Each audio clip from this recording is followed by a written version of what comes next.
Their legal fight against an order by the U.S. Supreme Court. The justices are siding with the Trump administration and will allow immigration and customs enforcement agents to randomly stop people using racial profiling. Armando Godino is the executive director of the Los Angeles Worker Center Network. Immigration agents are now being given the power to profile, stop, detain, and arrest people because of the color of their skin, the language they speak, or the work that they do. The ruling is limited to the Los Angeles area. LA officials say they fear the tactic could be used on everyone in the U.S. The Labor Department has issued a report that revises hiring data for the past 12 months ending in March.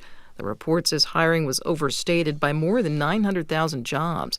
That's a little larger than what economists and White House officials had predicted for the revision report. You're listening to NPR News from Washington. Good morning. With the latest from the GBH Newsroom, I'm Henry Santoro.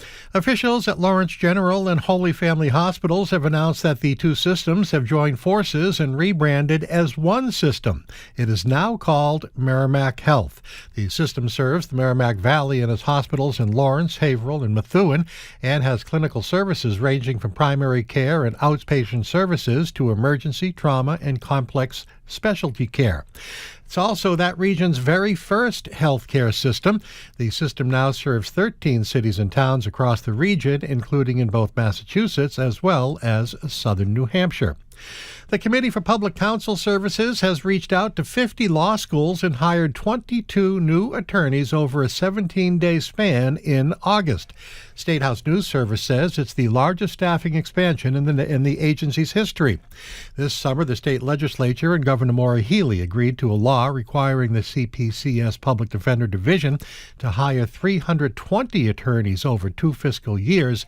Law also granted raises to part-time bar advocate attorneys, and its passage came after some bar advocates stopped accepting cases to protest pay levels. Training of the new bar advocates is already underway. In sports, the Red Sox and the Oakland A's are back at it again tonight in California, another 10:05 start Eastern Time. Forecast, sunny near 70 degrees today, clouding up overnight tonight, low 55, and then cloudy and upper 60s tomorrow, may see 80 on Thursday. This is GBH News. Support for NPR comes from NPR stations. Other contributors include Lilly Endowment, a private foundation supporting NPR's coverage of religion and spirituality, and Jarl and Pamela Mohn, focusing on civil liberties, foster youth, public radio, and the arts.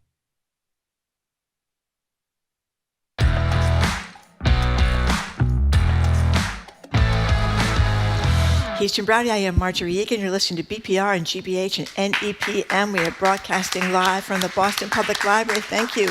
And streaming at youtube.com/GBH News. 2 special broadcasts from our NEPM affiliate on September 15th and 16th. We're going to be out in Springfield. Governor Deval Patrick is going to join us. Congressman Jim McGovern and the Attorney General, Andrea Campbell, will take our questions and yours.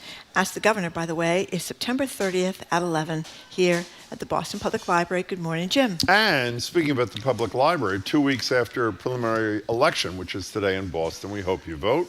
Mayor Wu will join us here at the Boston Public Library as well. So the Supreme Court, as you just heard on the national news, has officially legalized racial profiling in immigration enforcement, ruling in an unsigned order that officers can detain anyone they want, essentially, in LA based on reasonable suspicion that the person might be in this country illegally. So, and this is not an exaggeration, if you're walking down the street speaking a language other than English, you aren't white, you are at higher risk of being detained, high risk of being detained, as this woman was in Washington, D.C. just the other day. They stopped me, and I asked them why I did wrong. I said, you look like from another, country. And I said, I've been a citizen my whole life. I've been here. I can show you my passport and I can show you my ID. And I'm a citizen. Oh, you don't look like a citizen. You just look like some from another country. That is unbelievable. It's like the secret police going out and getting these people. Justice Sonia Sotomayor, joined by Justices Kagan and Ketanji Brown Jackson, wrote in this dissent, quote, "We should not have to live in a country where the government can seize anyone who looks Latino, speaks Spanish, and appears to work in a low-wage job. But that's exactly the country we do live in. Apparently, the lines are open, 877-301-8970. More backsliding in America, more white supremacy from D.C. Are you worried the Supreme Court is essentially evolving into Trump's private law firm? Does that bother you at all? What's your reaction to the latest abomination from the Supreme Court of the United States? Let me be clear. This was not rhetoric. This is exactly what's happening. People who look like they might be someone from another country, meaning skin color, or they hear them speaking with an accent or a foreign language, or, as happened in many of these cases, they're working in a job where a significant percentage of people are immigrants. No, it is staggering. By the way, listen to this email or text from Jill in Somerville. So we can't allow discrimination on the basis of race for college or jobs, only for deportation. Yeah, that was a good one. But I wanted to point out, remember that not that long ago, a lot of conservatives would carry around their pocket constitutions. That was a big deal, to have your constitution in the pocket, so that anytime there was a dispute, you could whip it out and cite all the amendments and so forth and so on. This, from my reading of the Constitution, violates the Fourth Amendment against unreasonable search and seizures, the Fifth and 15th Amendment, which extended the right to avoid unreasonable searches and seizures to anybody who's within the United States. So that's 3 violations of the Constitution. So it says the Supreme Court, I thought they were there to interpret the laws of the United States of America. This is just violating of the Constitution. No, I guess nobody thinks it's a big deal. Well, I mean, they really have become Trump's law firm. Generally 6 votes. In this case, it was 6-3, as it has been lately. And again, this is in L.A., and NPR News just said it only applies to L.A. I don't think that's clear, by the way, but they probably know more than I do. And as we said to you yesterday, ICE is surging here in New England, in Boston, and beyond. And Tom Homan, the tough guy border czar for Trump, was on Boston 25. Here's Kerry Kavanaugh asking him a question and Tom Homan's response. How long do you expect this second surge to last?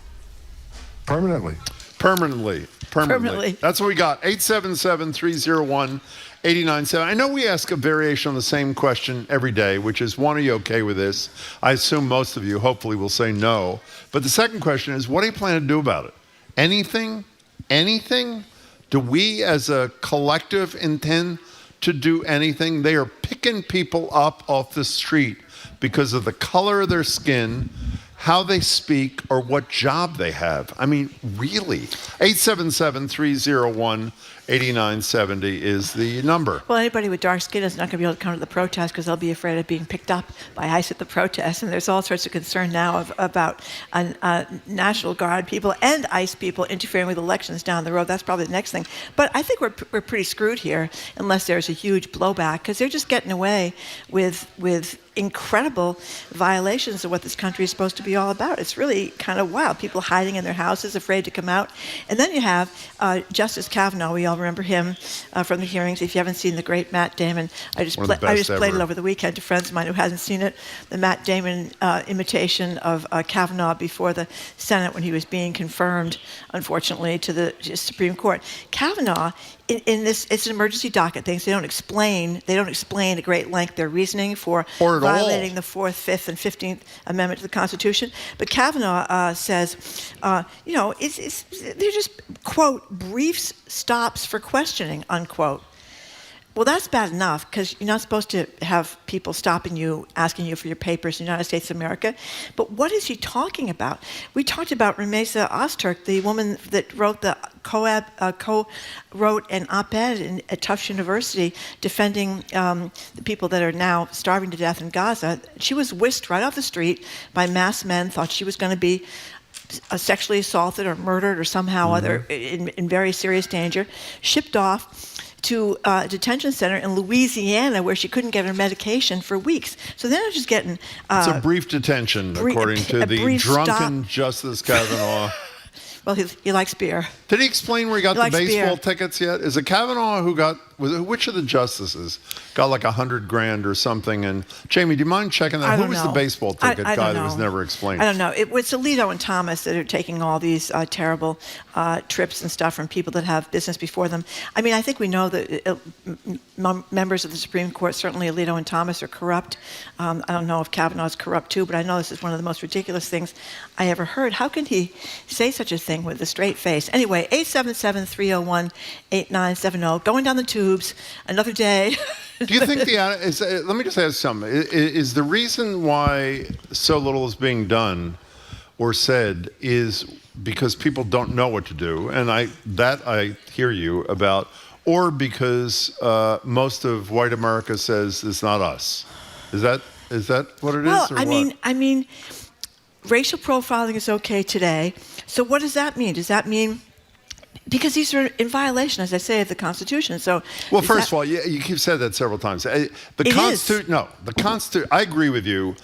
That's our interpretation. The Constitution is whatever the Supreme Court says the Constitution is. Okay. The Constitution, by virtue of this decision, which, by the way, is not the final decision, even though I'm sure the final decision will be equally bad, by definition, they are saying it's not in violation of the Constitution. But that is ridiculous. I agree it's ridiculous. Due process. Everyone is entitled to due process. So I would say, how is that not a violation of the Constitution? Because the 6 members of the court say it's not. That's why it's not. Yeah, well... I'm with you, Margery, but I'm just saying, obviously, you can't state that as a fact. You can state it as an opinion which I share, which I think is a well-reasoned opinion, but their position is not violating the Constitution. I don't know how you can possibly say it's not violating. How can they say a president essentially can do virtually anything and not be criminally liable? How can they say that, by the way? Well, we're going to talk about that a little bit later. That was Trump's excuse for why he should not be held liable for defaming E. Jean Carroll. But the court ruled in that case, at least the lower courts are standing up, that it was not part of his official duties to sexually assault a woman in a restroom at Bergdorf Goodman. Anyway, Harry in the car, thank you for calling. Which he was found liable by in a court. Yeah. Hi, Harry. How you doing? Never better. How are you? Oh, terrible. So what do? We got this mass police force running around the state, right? And yeah. No one, they're just running free. So you don't think the criminal element is figuring this out and saying, well, why don't we just get dressed up like ICE agents and we'll just go rob a bank? Because no one's going to stop them. Well, Harry, I don't know if you were listening yesterday. I've asked the question repeatedly. Is the Attorney General with us Tuesday? What day is the Attorney General in Springfield? We're going to ask the Attorney General in Springfield on Tuesday. If you're like a Ramesh Ozturk and you have reasonable belief that you're being kidnapped by masked people who have no identification as cops, have their faces covered, and you strike back and attempt to protect yourself and you do harm to them, are you liable for that, or is that reasonable self-defense? It shouldn't get to that. But didn't the father of the 3 Marines find himself in that situation? Yeah, the one is that California? I think so, where he threw some lawn repair implement, and I believe they charged him. I think you're right. Harry, your analysis is totally right. The mask thing, I said it yesterday, I'll say it again. I don't understand why it's safe for a police officer to go out with his or her or their name on their chest and their face uncovered, but an ICE agent has to have doesn't have to, but chooses to have their face covered with no identification. I don't understand that either. Harry, thank you very much for the call. 877-301-8970 is the number. Jennifer from Needham, thanks for calling. Hi, Jennifer. Thanks so much for taking my call. Sure. I'm with the League of Women Voters of Massachusetts. Oh, great. And we're taking action every day. What are you doing? To protest. We protest outside of Plymouth County House of Corrections Center. Wednesdays, 1 to 2 p.m. We're protesting due process violations. Can you hold 1 second?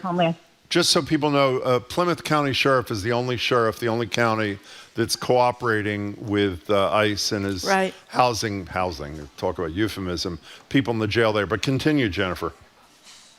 Yes, there are about just over 500 incarcerated people there. Yeah. Most of which, more than 85%, have not been charged with any crime, which is a violation of the Fifth Amendment. Very good point. We're also encouraging people to take action through the Protecting Our Immigrant Communities campaign, which is a legislative advocacy campaign at the State House.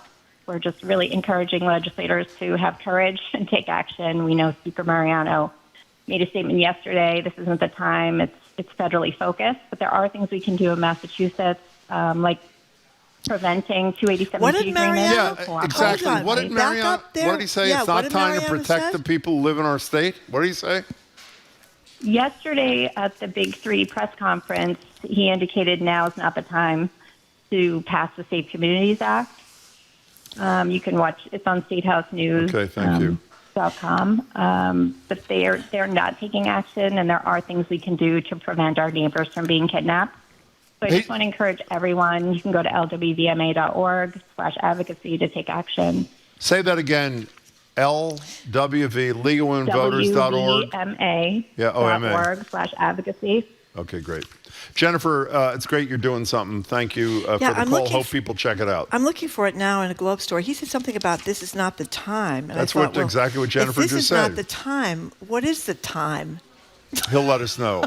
Probably won't let us know, by the way, but he might let us know. 877-301-8097. And by the way, I use the term, this is like the secret police. I hesitate. I'm not going to use the word Gestapo, but that's what they did. They just grabbed whoever they wanted off the street. It didn't, operating outside the normal legal system. Well, of course, now they'll say they're operating within the legal system because the Supreme Court said it was legal. But we live in a pretty scary place right now. Here is, this is via Mass Live. Here's Mariano, he's the speaker. Appeared less than convinced, they write, when he was asked whether the legislation was an appropriate remedy. I don't know if it's a year for that. People being snatched off the streets of Massachusetts, I don't know if it's a year for that. The issue of enforcing immigration law is a purview of the federal government. Mariano said it's not a purview of the state government. We are here to enforce the state laws. We do that, and we do it very well. And so I think that there has to be a way for us to coexist without having to get into defining and limiting each other's specific charge, which runs totally counter to what the governor and the mayor of the state and the mayor of the city There's also are that saying. Safe Communities Act, which is legislation up on Beacon Hill. That's what the woman called about. Yeah, so that's what they're involved in. And Well, he just said it's not time for that. It's not. We have to wait till there are more people grabbed off the street. We have to wait till there. It's just I can't even. Okay, let's go. Did she say what it would do? The Safe Communities Act? Well, isn't it like a sanctuary state as opposed to a sanctuary? It would prohibit court and police officials from asking about an individual's immigration status. I see. And that's when he was asked about that. It's not the time for that. It's not the time for that. It's not time for that. Okay. No. It's not time for that. Oh, God. There will be a time for that. It is not now. I believe the time for that is during their 5-month vacation. That is the time for that. Francine from Los Angeles, thank you for calling. Hello, Francine. Hello, thank you. First time, long time. Thank you for both. I just want to respond to what people are doing here in Los Angeles. Great, please. A group of white women are now putting Mexican flag stickers on their cars, so they will be stopped and waste ICE's time. That's pretty good. It's like pull over the junior league. By the way, is that true? Is that true? That is brilliant. That's a great solidarity. That is totally move. Brilliant. Yeah. Keep going, Francine. Go ahead. Make sure you get your registration. I don't know who thought of it.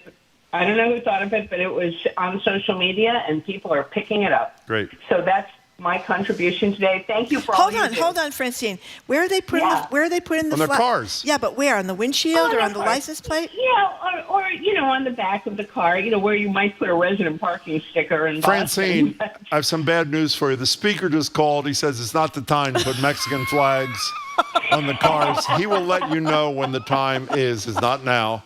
So hold off. Francine, that was great. Stay in touch with us. Thanks for your first call. That's a brilliant, simple thing to do. Do you remember when people during Trump's rallies, and was it 2016 or 2020, when they were going online to get tickets to Trump's rallies by the thousands and thousands and thousands of people didn't support him? That was a fairly clever kind of thing too, but that's brilliant, actually. That's really, really clever. An anonymous texter says the full protection of the Constitution does not apply to criminals, but these people, civil offense is not a crime, and coming across the country legally is a civil offense. There's a more basic thing. You're not a criminal until after there's due process, right. and it's adjudicated. But but what the Constitution says is whether you came here legally or illegally, you are entitled to due process in the United States of America. That's another one of those lies from the right. Anyway, let's go to... In all seriousness, I don't want to be unkind to that texter, but can you get any dumber? I mean, seriously, the constitutional protection doesn't apply to criminals? The guy or woman doesn't know that they're not a criminal at the time, and that's the whole point, or is he just trolling us? I mean, if you're accused of murder, you're still entitled to due process. Exactly. But in this case, I think he's saying that they're criminals, but they're not criminals. You are civilly in violation of the law by coming across the border illegally. Here's an anonymous text. Sorry, guys, this is what we voted for, and yes, we are, capital letters, loving it. Well, by the way, we'd love the anonymous texter. Call us, not just text anonymously, but you're entitled. 877-301-8970. We're talking about the Supreme Court decision yesterday. I think most objective observers believe said that racial profiling was constitutionally permissible, at least in LA. NPR says limited to LA. I don't think that's clear. And by the I assume if comparable litigation was brought in other jurisdictions, maybe even ours, similar decisions would obtain. Richard in Brookline, hello.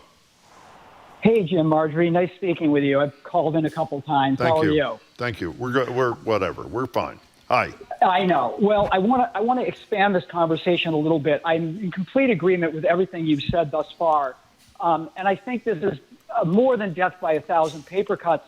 I watch him eroding the boundaries of civility and legality in many directions. And I'm curious as to why, on top of all this, there's been so little discussion about the attack on the boat in international waters, which I'm not an expert, but it's been notably absent from the press discussion. Yeah, we barely mentioned. This is the Venezuelan, the alleged drug cartel, which rather than stopping, they decided to bomb, and I think, kill 11 people? Was that it?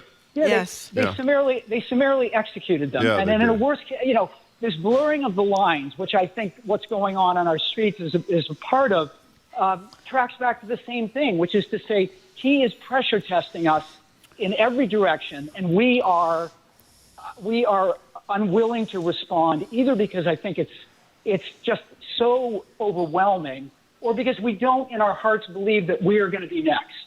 And I think it's just, I mean, all these things you describe are terrible, but they killed people without a trial in international waters because they were allowed to deem them narco-terrorists. And this reclassification of drug dealers and gangs as terrorists is part of this ability to snatch people off the street, because now they're purported terrorists.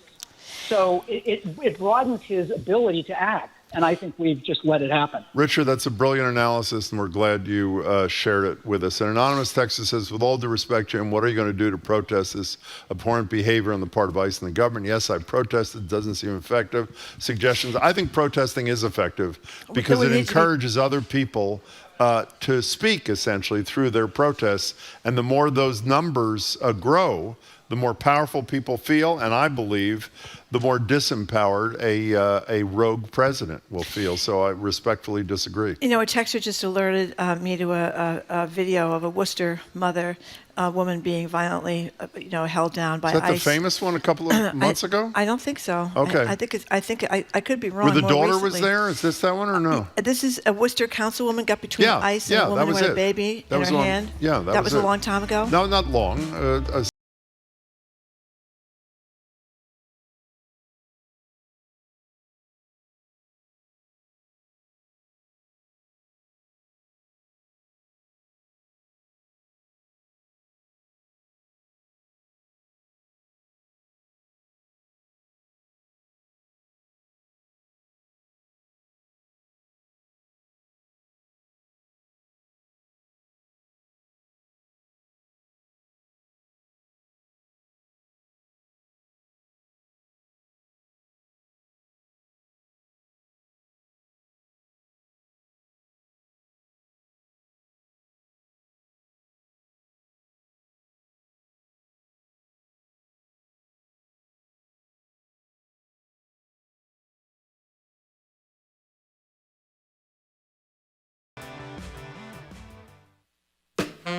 I'm Jared Bowen. Today on The Culture Show, writer Nicholas Boggs.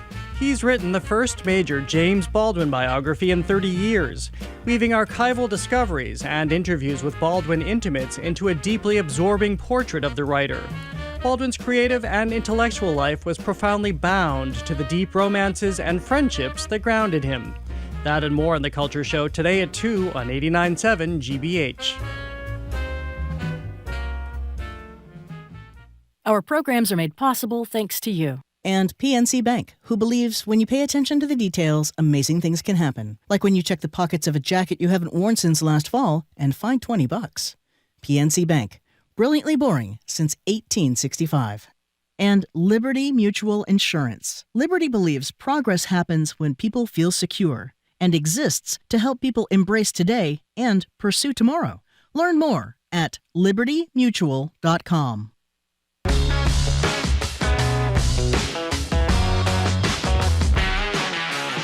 Welcome back to BPR and GBH and NEPM. Margery and Jim Browdy live at the library, streaming at youtube.com/GBH News. As we've said, you were quite excited. We're going to Springfield to NEPM studios next Monday and Tuesday, 15th and 16th. Governor Patrick will join us in studio. Congressman McGovern will zoom in, and the Attorney General is going to be out in Springfield with us for an hour of Ask the AG. 23rd of the month, Mayor Wu, again, the preliminary election is today, will join us at the library. And September 30th at 11, the governor will join us at the library. If you're just tuning in, we're talking about the recent Supreme Court order yesterday, delivered unsigned, allowing federal immigration officials to detain anyone they suspect of being in this country illegally based on their skin color, their language, the job they have. Here's Justice Sotomayor dissenting. Part of it, the Fourth Amendment, as Margery said, protects every individual's constitutional right to be free from arbitrary interference by law officers. After today, that may no longer be true for those who happen to look a certain way, speak a certain way, and appear to work at a certain type of legitimate job that pays very little. Because this is unconscionably irreconcilable with our nation's constitutional guarantees, I dissent. And we want to know if you dissent. 877-301-8970. Cruise in a car. Yeah, just to say, I should correct myself. You were correct. It was a while ago. It just didn't happen. Well, still recently. egregious. Yeah, horrible. It's egregious, but I hadn't seen it before. Cruise in a car. Hi, Cruz. Hi, good morning. Thank you for calling. Afternoon. First time caller. Oh, thank you. Just want to appreciate you guys. I'm originally from Brazil, been here 23 years, and learned the language, learned the new trade. Became a U.S. citizen last year. Congratulations. That's great. Yeah, and thanks for the support that you guys giving to the immigrant community. Thank you. Well, what do you think, Cruz? What do your friends think, or what do your family members think that may have come from Brazil with you? How are they feeling? We all devastated. I crossed the border in 2003. I didn't get caught, and I married a wonderful person and learned new trade here in the U.S. and we are devastated.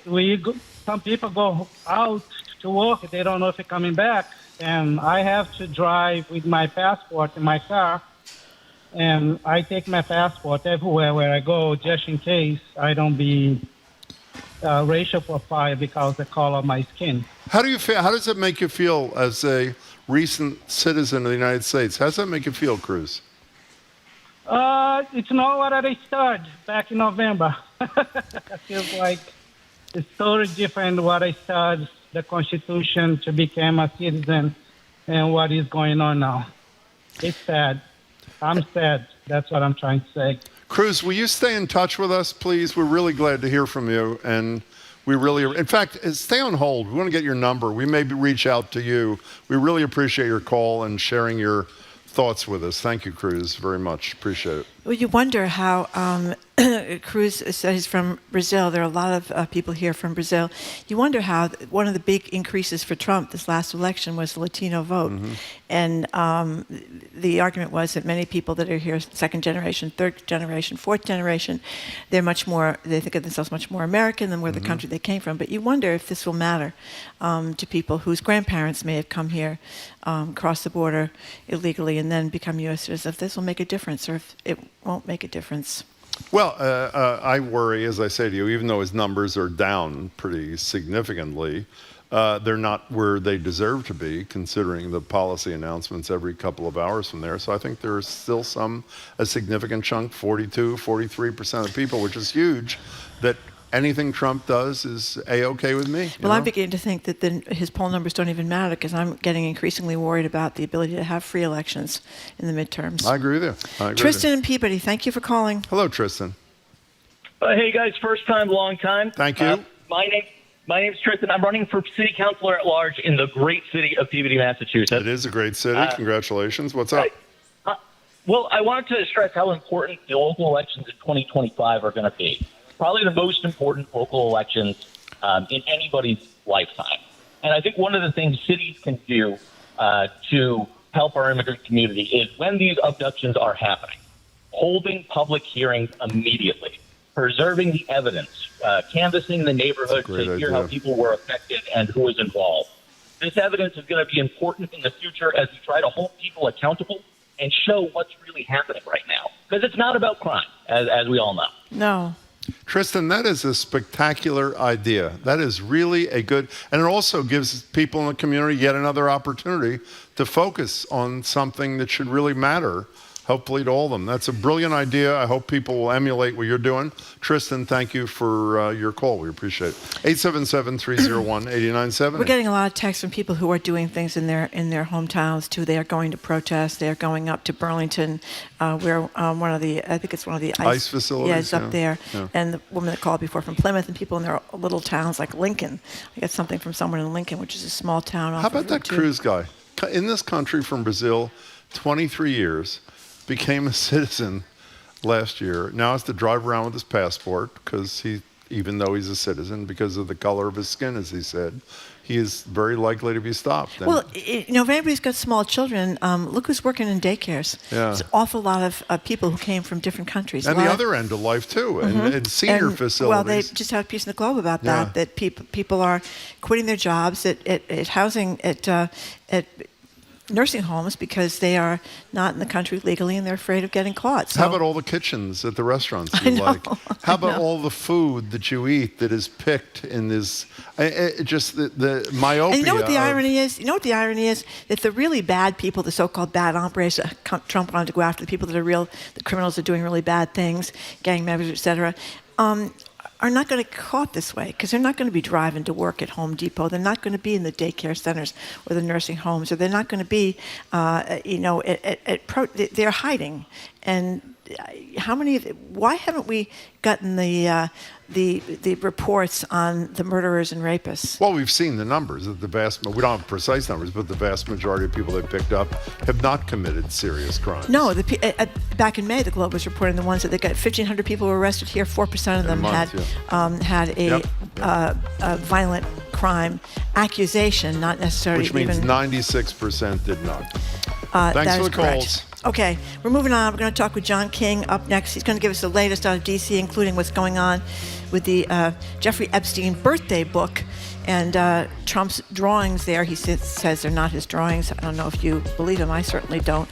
Anyway, John King from CNN is next. I'm Margery Egan. He's Jim Browder. You're listening to BPR and GBH and NAPM live from the Boston Public Library and streaming at youtube.com/GBH News.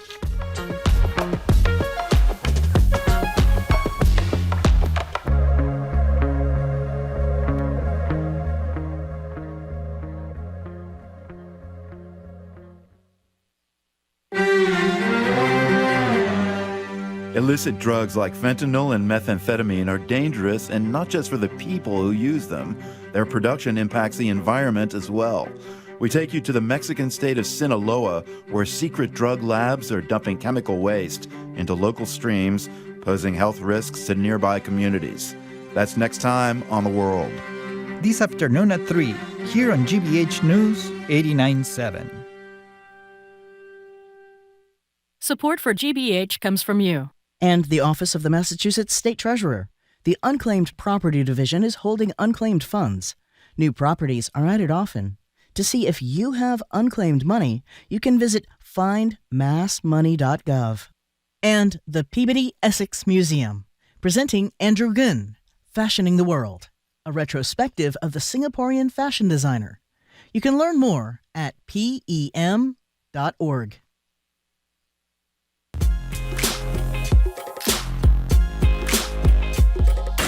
Welcome back to BPR on GBH and NEPM. Margery and Jim Bradley live at the library, streaming at youtube.com/GBH News.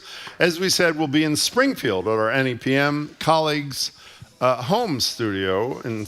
I said in Springfield, the 15th, 16th, next Monday and Tuesday, so we won't be at the library on Tuesday.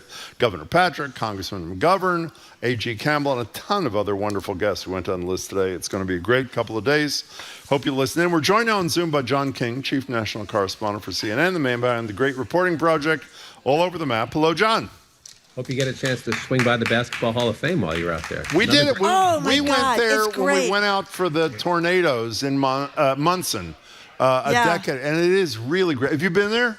Love it, yes. It's fabulous. You know what I love? Where they have the feet of some of the basketball players, and you can put your foot in. Yeah, it's great. And your foot is here, and the basketball player's foot goes on for another 1.5 feet. It's great. Yeah, makes even me feel small. It's good. I know. Well, John, we were talking with our listeners about the Supreme Court basically lifting, basically saying it's okay to racially profile people, which is, I don't think it.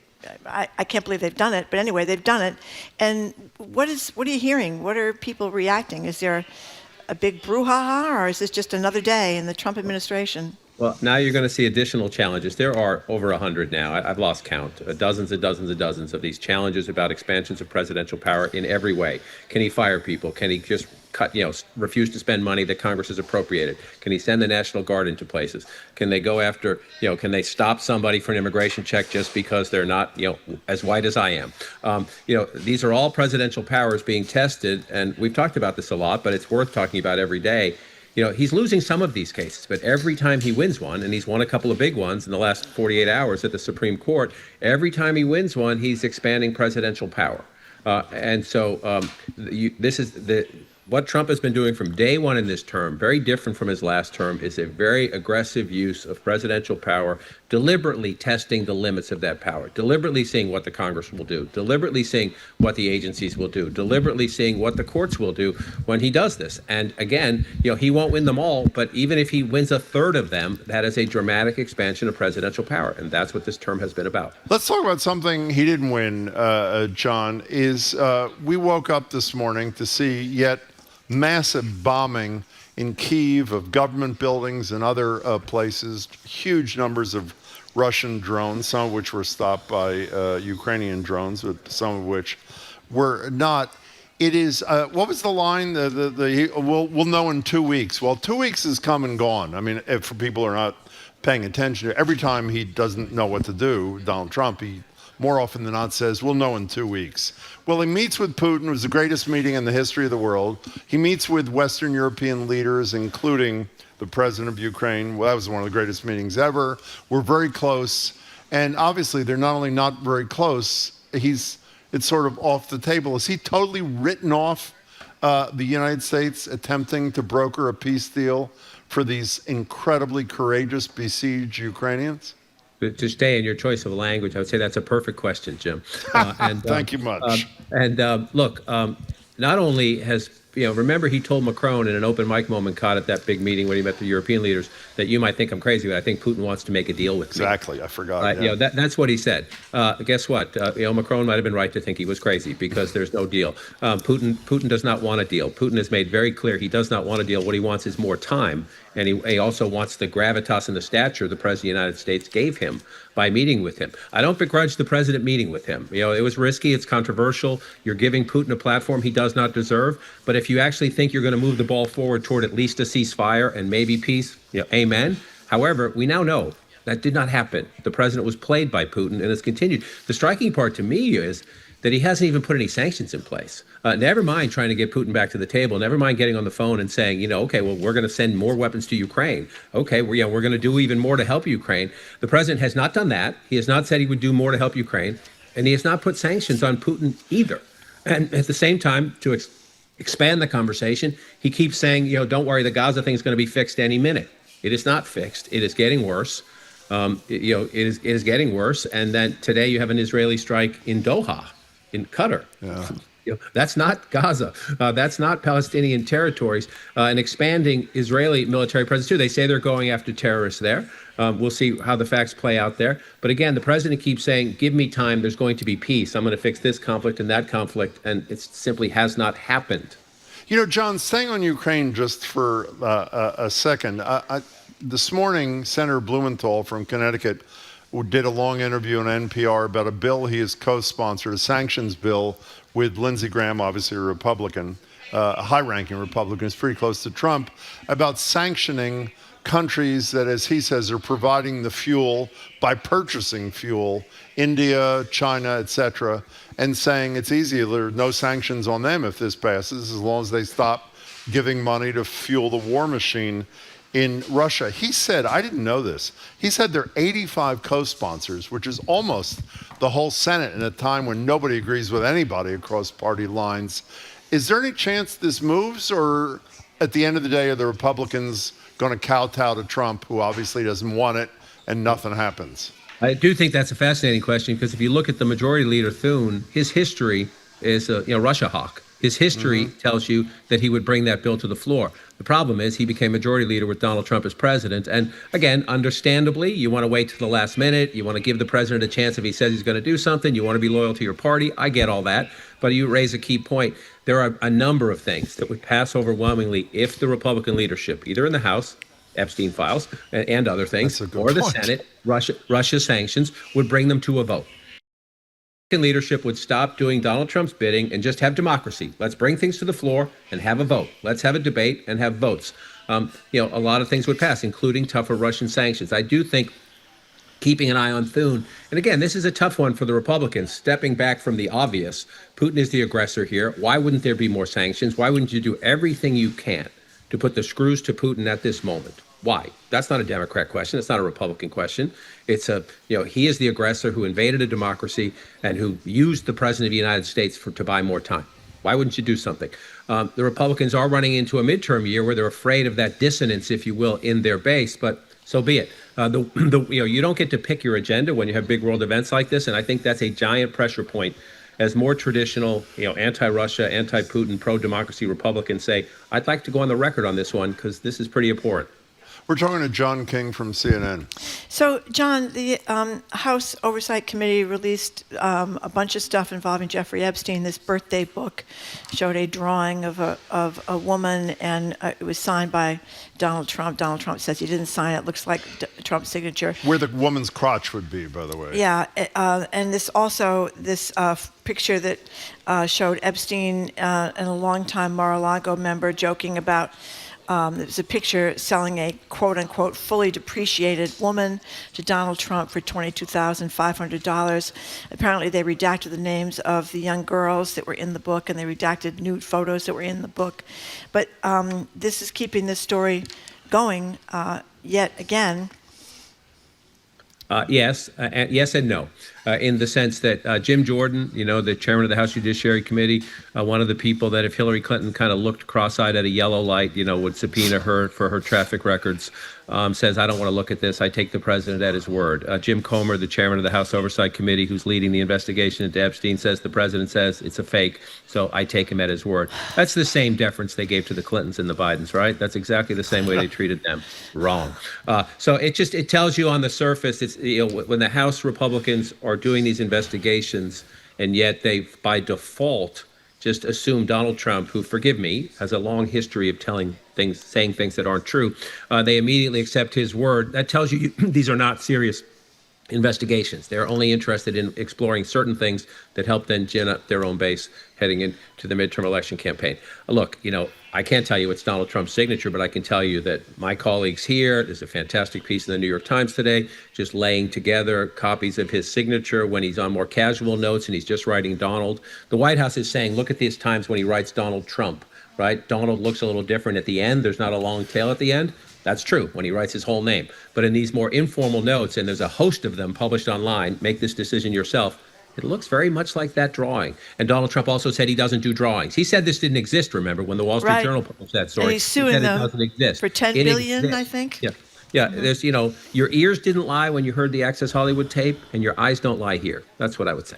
But By the way, I guess the thing is, so even Jim Jordan and Comer are saying, no problem. His base has still been at least somewhat involved in this story. I mean, the whole country is probably hearing about this today. People that watch the news anyway. Well, that's a great question, Margery. I think we need to watch the Joe Rogans and some of the other podcast people out in the mega media ecosphere or the conservative ecosphere. Joe Rogan kind of crosses back and forth sometimes because Fox News is talking about Bill Clinton. They're not talking about the drawing. They're talking about anything but. They're talking about a crime in North Carolina. Maybe a crime that deserves to be talked about. It does. But they're not talking about something pretty obvious and evident here because they don't want to, because isn't it interesting? An inconvenient truth. That was a term used by Al Gore in a different way, but it's an inconvenient truth. But it's very interesting. Fox News is ignoring this completely, owned by Rupert Murdoch and the Murdoch family, and the Wall Street Journal, owned by Rupert Murdoch and the Murdoch family, is going after this hook, line, and sinker and doing great reporting. They've broken a lot of this information. Because one is a news operation, one's not. I mean, that's the. Hey, John, can we get back to votes? Well, no, I don't. It's odd. Because it's the Wall Street Journal is a serious newspaper. Yes, Fox News is not a news it's about operation. money. The bottom line is about money. So obviously the Wall Street Journal thinks it's playing to an audience that will be happy to, even though it's a conservative audience, will be happy to read about this stuff. Fox News avoids it because they don't want their viewers to go to Newsmax, right?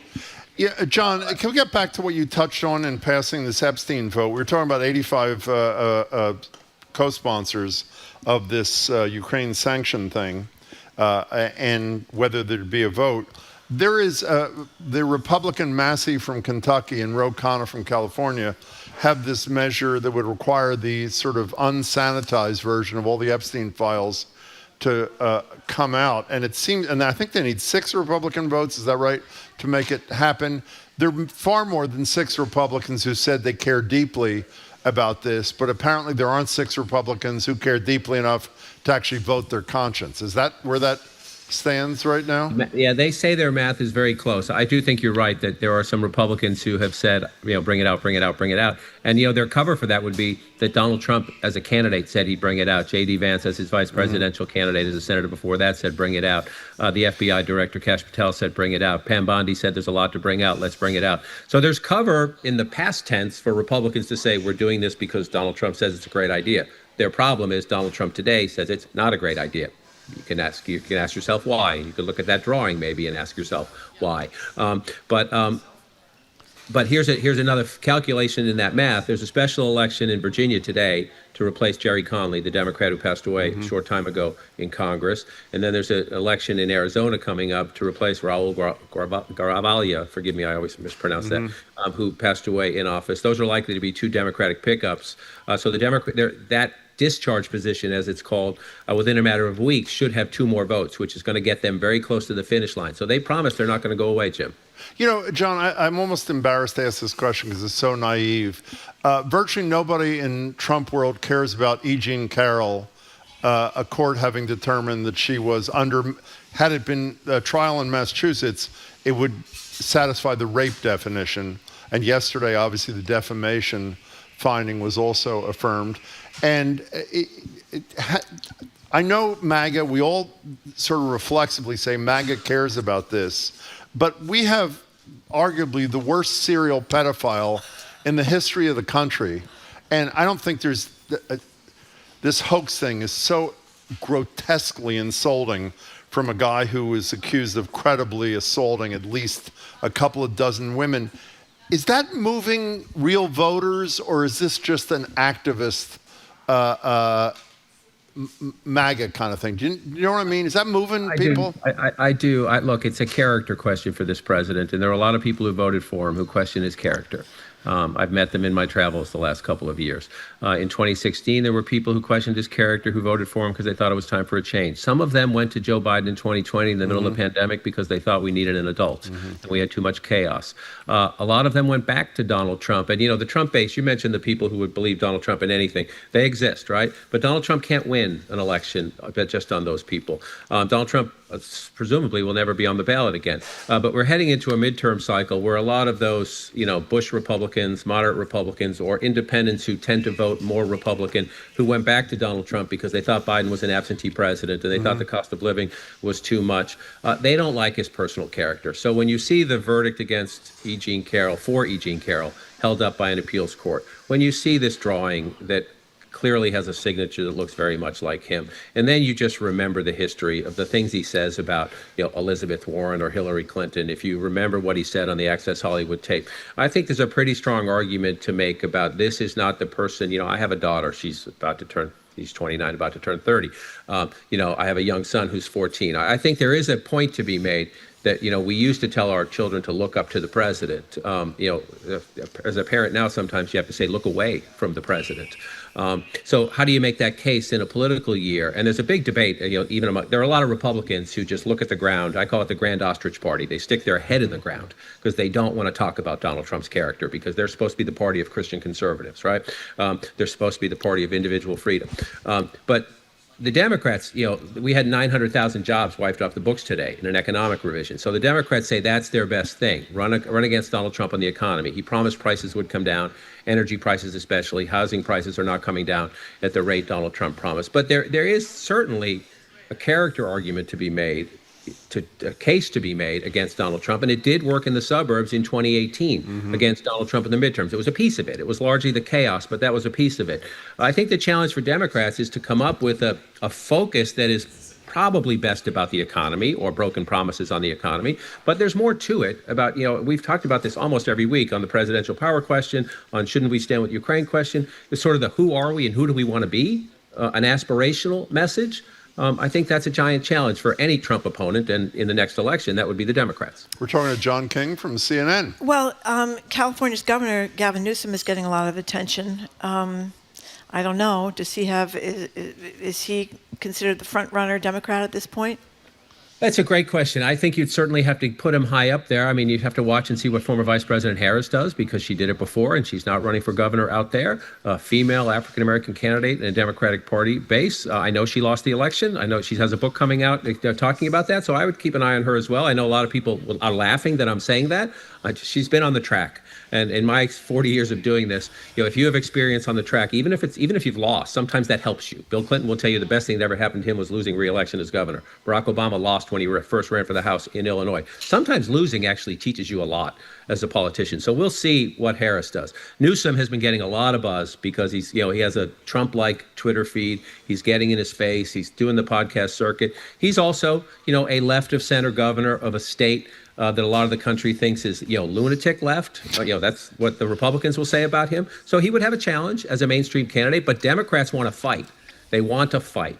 And Newsom is fighting. So he's getting a lot of buzz right now. And he can also raise a ton of money because he's from California and has a great fundraising operation. So I would certainly put him, Margery, if not the front runner, in the top tier. But I also think that next year's midterms are going to teach us a lot about what the Democratic base wants. And guess what? The answer might be a lot of different things. You can define fight in a lot of different ways. You're seeing it in the New York City mayoral campaign right now. You're seeing it in the gubernatorial campaigns in Virginia and New Jersey, where you have much more centrist candidates than you do in the New York City mayor's race. So I'm reluctant to draw any conclusions about sort of the what the Democratic race will be about when we get to 2028. But in terms of the who's, yes, Newsom would be very high on any list. But I'm getting increasingly, maybe I'm paranoid, but I'm getting increasingly worried about the midterm elections because the more I read about, ICE agents being all over town and being able to racially profile Hispanics, I don't know, if you're like a 75, 80-year-old Hispanic woman you can't vote by mail, you're going to show up at the precincts. I worry about National Guard.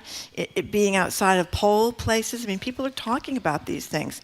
So if you're not a blue-eyed, blonde, white person, maybe you'd feel intimidated going to vote. I think that this is a challenge for the Democrats because I think you're right. In different parts of the country, one quote-unquote benefit, and I'm not excusing this behavior anywhere, people should feel free to vote. The attacks on mail-in voting are just a joke in the sense that it works and it's efficient and he's doing it. Yeah, he's doing it, and we'll see if the states follow suit and pick up and try to stop it. I do think that you're going to see lawsuits from the Republican National Committee and Trump allies around the country trying to limit access to voting. We saw that in the campaign even last time when he won. won. That's what they do. They try to limit access to voting. That's what they've done. And will they use the National Guard? Will they use other federal forces to try to intimidate people? I think some of what you're seeing in these quote-unquote immigration crackdowns or quote-unquote crime crackdowns, it's A, testing the power. Can I do it without the courts telling me I can't? And B, what is the impact, right? And so do you use that in an election setting, whether it's in 2026 or 2028? I hope not. And I hope people who are, who think like you do that might be, I hope you're wrong, Margery, I really do. But I completely understand why you're saying, whoa, that looks like it could be part of a build-up to intimidating people. So here comes the challenge, right? Number one, individuals, defend your right to vote. It's the most sacred right you have in a democracy. And yeah, it might be hard. It's the same thing about, remember last year, you couldn't if the line was long, you couldn't be there handing people a bottle of water. Anything they can do to make it harder to vote or to discourage you, they are trying to do it. And in this case, it's the Republicans. 50 years ago, it might have been somebody else. But the Democrats are going to have to learn to organize their people. They're going to have an army of lawyers to fight these things. But individual citizens listening are going to have to decide, how important is my right to vote? How important is it that I make my statement? What risks am I willing to take if we get into that setting? John, great news for you. We're out of time, so we cannot ask you about the Patriots game. See you next week. Thank you, John. Take care, John King. We've been See you speaking soon. with John King. By the way, he gave me 2 thumbs down if you were not watching on YouTube. He's Chief National Correspondent for CNN, behind the great reporting project all over the map that he does for CNN. We're saying goodbye to those folks up at or over at or wherever it is out there, NEPM, the Springfield area, making sure to tune in to the fabulous 413 starting at 3 this afternoon. We'll be right back after the noon news with Sue O'Connell. You're listening to BPR and GBH and NEPM at the Boston Public Library.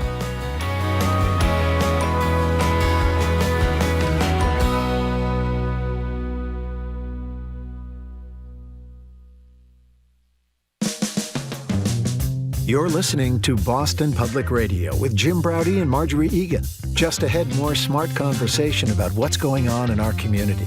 Stay with us here on GBH 89.7. Funding for our programs comes from you. And YW Boston, presenting Lead Boston, equipping professionals with knowledge and networks to support inclusive leadership in organizations and communities. 2026 applications open at ywboston.org/leadboston.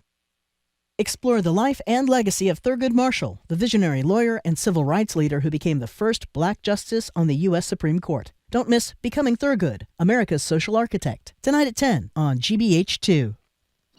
You're listening to 89.7 WGBH HD1 Boston. Online at gbhnews.org. GBH News. What matters to you? I'm Jim Braude, ahead on Hour 2 of BPR, live from the BPL. It's Media Maven local woman Sue O'Connell on the near $1 million price tag the state spent on outside experts to unsuccessfully prosecute Karen Reed. Plus, we'll dig deep into the latest Epstein news. And yes, Margery, the latest on Travis and Taylor. Oh, good. I'm Margery Egan. Then it's Boston Globe travel writer and airport music critic Christopher Muther. He'll talk about Amtrak's Acela upgrades and his all-important ranking of New England rest stops. Plus, some of the worst songs to ever hit the airwaves and why they stay with us, like RFK's Brainworm. All that in Jim's beloved segment, Two More Things. That's next on BPR 89.7 GBH, live from the Boston Public Library.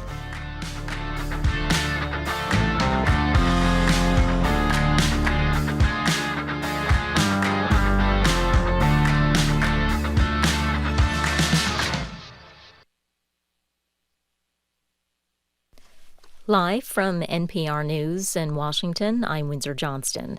Israel says it's carried out a strike in the capital of Qatar targeting senior Hamas leaders. There was no immediate confirmation of casualties.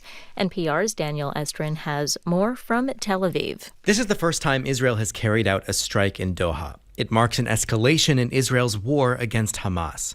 Israel's military says the Hamas leaders targeted were directly responsible for Hamas's October 7th, 2023 attack on Israel and have since been, quote, orchestrating and managing the war with Israel. It came as Hamas took claim for a shooting attack in Jerusalem yesterday that killed 6 Israelis. Qatar called the strike a cowardly attack on residential buildings housing Hamas political leaders. Qatar has hosted Hamas political leaders for years in coordination with the U.S. to establish lines of communication, according to a Qatari official who spoke on condition of anonymity to discuss the sensitive issue. Daniel Estrin, NPR News, Tel Aviv. Revised government data show the U.S. job market is looking far weaker than expected. NPR's Maria Aspen reports the Bureau of Labor Statistics published its annual update today. U.S. employers added 911,000 fewer jobs than initially counted during the 12 months ending in March. The updated figures are preliminary and routine, but still sobering. They show the labor market was likely weakening far more than expected under the last year of President Biden's term and the first months of President Trump's second presidency. The federal government regularly revises its monthly jobs numbers as more complete data comes in. But this year's revision comes as Trump has increasingly politicized the data and the agency that tracks it. Maria Aspen, NPR News, New York. New national test scores are out today.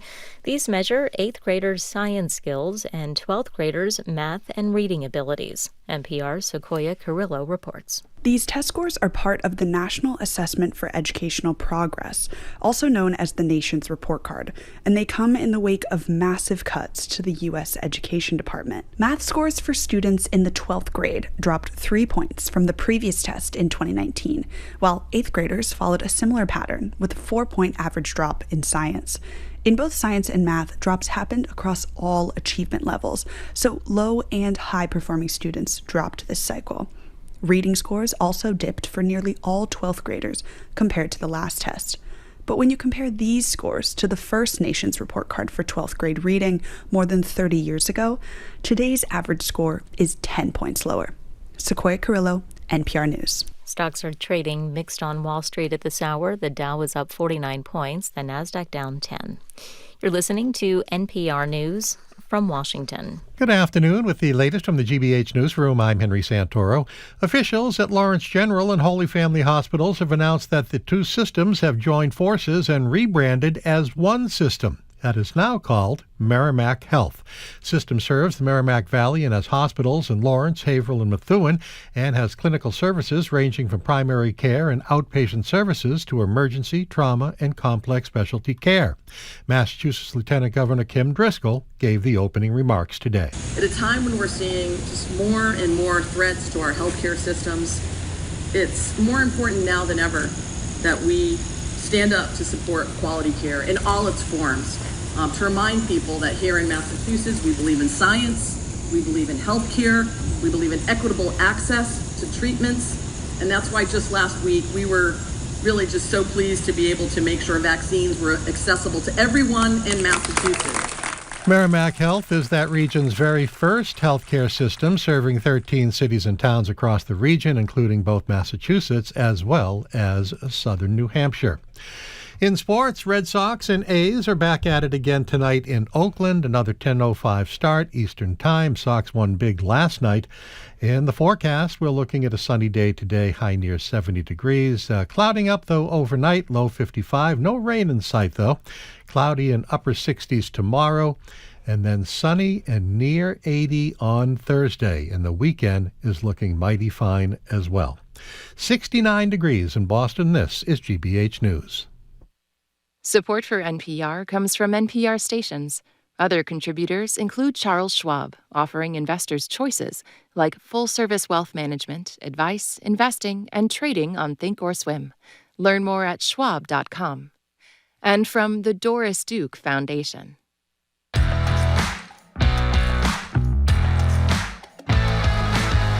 Welcome to hour number 2 of Boston Public Radio. Jim Browdy and Margery Egan. We are broadcasting live. Thank you from the Boston Public Library, streaming at youtube.com/GBH News. We have 2 special broadcasts coming up from our NEPM affiliate in Springfield, September 15th and 16th. We're going to be up there. Governor Deval Patrick is going to join us. Congressman Jim McGovern and the Attorney General of the Commonwealth, Andrea Campbell, will take our questions and yours. And by the way, Maura Healey will be here for another session of Ask the Governor, September 30th at 11 o'clock at the Boston Public Library. Hello again, Jim. And the mayor, Mayor Wu, will be with us here at the library on the 23rd. Remember, today is preliminary election day. Yeah. Get out and vote. The turnout is usually pathetic, and it shouldn't. No, it is. No, It I should know. I'm not just be. laughing because it is. It is. Yeah. It's still Did you pathetic. vote? It's pathetic Did you today, vote? too? Yes, I did vote. Oh, Yes, good. although I think I spoiled my ballot, my mail-in ballot. Oh. So I think I have to go get a. What do you mean you think? You either do or you don't. Well, Oh, by the way, this is Sue Hi. O'Connell. Yes. She's our favorite local woman, media maven, co-publisher, Bay Witness of the South End News. Thank you, yes. By the way, the two newspapers have occasionally endorsed different people in the Yes. exact same race. Yes. That's why we love her. She's also a news influencer at NBC 10 Boston and whatever her official title is. Yeah, whatever. Hello there. Hi there, sorry. yes. You were, as you were So saying. Ruby and I were filling out Ruby would be your daughter, my daughter, by the way, who's yes. somewhere here. We were filling out our mail-in ballots, and she signed the back of one of the envelopes, and it was my envelope. That's a problem. So I crossed it out and then wrote my name and then initialed it, and I realized it's probably spoiled. So That is probably spoiled. I'll have to go Well, get that's good news. a contingency ballot. What's it called? I don't know. Yes. Okay, well, nice to see you. So if one of my candidates loses by one vote, I will It'll be get your right on fault. it. It'll be your fault. Did you endorse, by the way, your papers endorse in the No, mayor we race? didn't endorse in Why? the preliminary. I don't know. Okay, good. Well, you're in charge. I am in charge. Okay, fine. Yeah, no, we didn't endorse. And you don't know why? No. Okay. We didn't endorse. What we should have endorsed in was District 7. Did Sometimes you endorse in that race? We didn't. Why no. didn't you? I don't know. Okay. Sometimes we don't endorse in the preliminaries or the primaries. Right, okay. Okay. Okay. Sometimes we do. And sometimes you don't. That's what Josh Kraft told us a couple of weeks ago. We Sometimes asked we about disclosing his investments. He says, Sometimes maybe I I do, will, maybe I won't. Yeah. He did. That's what he said. Okay, good. If Let's I move were on. a different type of community newspaper, I would say because we got no advertising dollars from any of the Ooh. candidates. Because sometimes when you read a community newspaper, buy a vote, You buy might an buy a vote, endorsement? but we got no ads, so there were no endorsements. Totally unrelated. Okay. All right, Sue O'Connell. So let's move on to Jeffrey Epstein. The Wall Street Journal, which is being sued for $10 billion by Donald Trump, continue to publish fearlessly nonetheless. Today, or yesterday, I guess it was, they published the 203 birthday letter from Donald to convicted sex offender Jeffrey Epstein. And it has a drawing of a woman's body or a girl's body, some are saying. And the text in part reads, this is between Donald and Jeffrey in the card. There must be more to life than having everything. And the Donald says, yes, there is, but I won't tell you what it is. And the words go on, Jeffrey, nor will I. Since I also know what it is, then the Donald part, we have certain things in common, Jeffrey. Jeffrey, yes, we do. Come to think of it. And it goes on about, whether enigmas can age and stuff like that. It's got the signature of Donald down at the bottom. And is where the woman's crotch would be. Where the woman's crotch would be. There was also a picture of Epstein with a Mar-a-Lago member with this huge check, making jokes about how Donald Trump paid $22,500 for a fully depreciated woman. I'm not sure what that means, but it's not good. We don't know if he was involved in that, by the way. We do know this is his because despite him saying it wasn't his signature, it matches virtually every signature of just his first name. But the joke was about at the time. selling this woman to Donald Trump. So. Yeah. What's your take on all this? Well, my take is that I think if you read the book and you read some of the letters in it, it is, listen, we've all done joke pictures, joke letters. We've all teased our friends as they get older. We've made fun of some of the things that they do, but that might not be exactly above board in terms of if they were, the best friend of a president or something. But I have never seen anything like this book written in the code that it's written in, right? So that you can read these letters and you might say, well, that looks somewhat innocent, but knowing what we know that they were twisting themselves into pretzels to write code about things. Let's pick a good example. I didn't know till a few minutes ago during the break. I was reading, trying to get up to speed on the book. There's a note that purportedly is from Bill Clinton that talks about Epstein's, quote, childlike curiosity. I mean, that's hardly even code. Right. It isn't. But like if that were the only thing that happened and Epstein was never accused or convicted of anything, you would well, he's lots of billion. That's how they make their money. So it becomes like even more disgusting to know that people were clear about what I think Epstein was doing and what he was involved in and decided to write these letters in a joking way to cover their tracks so that you could read them and not think what they are, even though we all know what they are. So, by the way, we should also say Trump's lawyer, Alan Dershowitz, is also in there. When asked by a reporter in the book, we don't know. He said, where are the pierogies? He didn't know he didn't remember. He says it was a long time ago. He doesn't remember if he wrote anything or if it's him. And do you think any of these really powerful people just had an assistant send a letter to a book without it being completely approved and that they were, whether or not they wrote it or not or sent the picture. Well, they're not even alleging that, no, by the way. but they're just acting like I have no idea where this came from. It just happened to show up in this book. So, I mean, I think it just is clear that there has been an environment, we know this, an environment of protection around Jeffrey Epstein.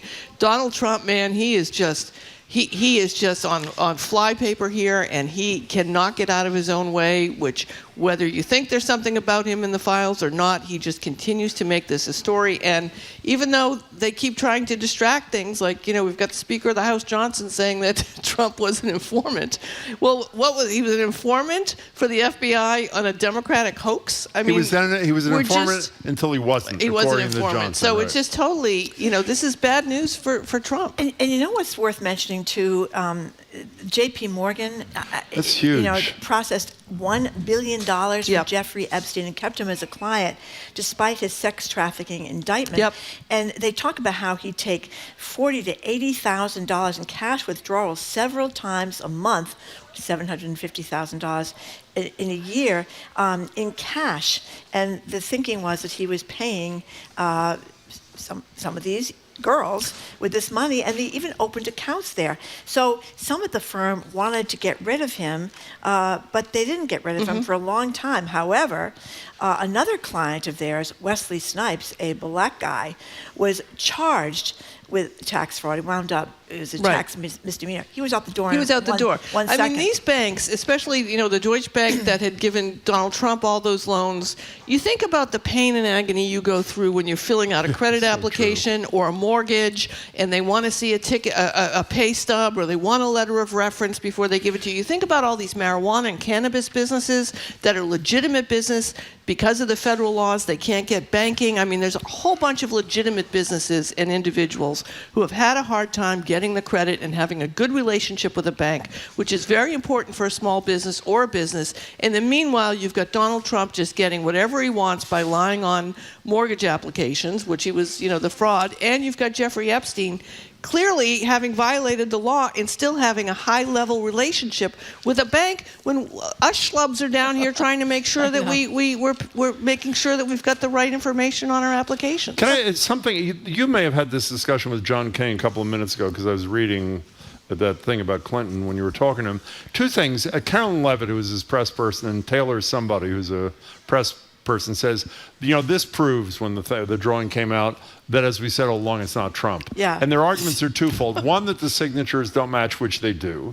And two, that he didn't do drawings. And as we know, when the first drawings came out a few months ago, not only did he do drawings, he auctioned off drawings. And by the way, they're pretty good. And may I say, they are good drawings. Yeah. I mean, he's got a sketch, he's got a minimalist approach to things. He did a New York City thing with a Sharpie, by the way. And you look at them and you can tell that he did them all because they all have the same thematic style. I mean, this is, remember, Adolf Hitler was also very good with the watercolors. So, maybe if people were encouraged about their artistic. I don't draw. That's what he says. I don't draw. In light of the fact that I respect your opinion, particularly because you didn't endorse and don't know why, let me ask you two questions that I think everybody has all the time. The reason the Democrats, this is going to come out as a statement, not a question, but it is a question. Two questions. One, the reason the Democrats didn't release it is because Joe Biden knew that prominent Democrats, maybe Bill Clinton, we don't know, are implicated. Is that obvious? I think, Okay. Yeah. And the reason Donald Trump doesn't do it is since he cares about nobody except maybe his sons and his daughter. And I'm not sure and he does. his who? Melania. Melania is involved so in let me finish this thought until you say that. It's clear the only reason he's not releasing it, because all the pressure would disappear and he'd be a hero in MAGA land again, is because either he or the very few people he cares about are implicated. Is that obvious? What about Melania? Well, Melania is involved in this because of there's a third person whose name I can't remember. There was Epstein and there was Bill Clinton and the I think he was French modeling agency executive who got the genius visa for Melania to come over, and she met Donald Trump with her relationship between this modeling agent guy who had a relationship with Jeffrey Epstein.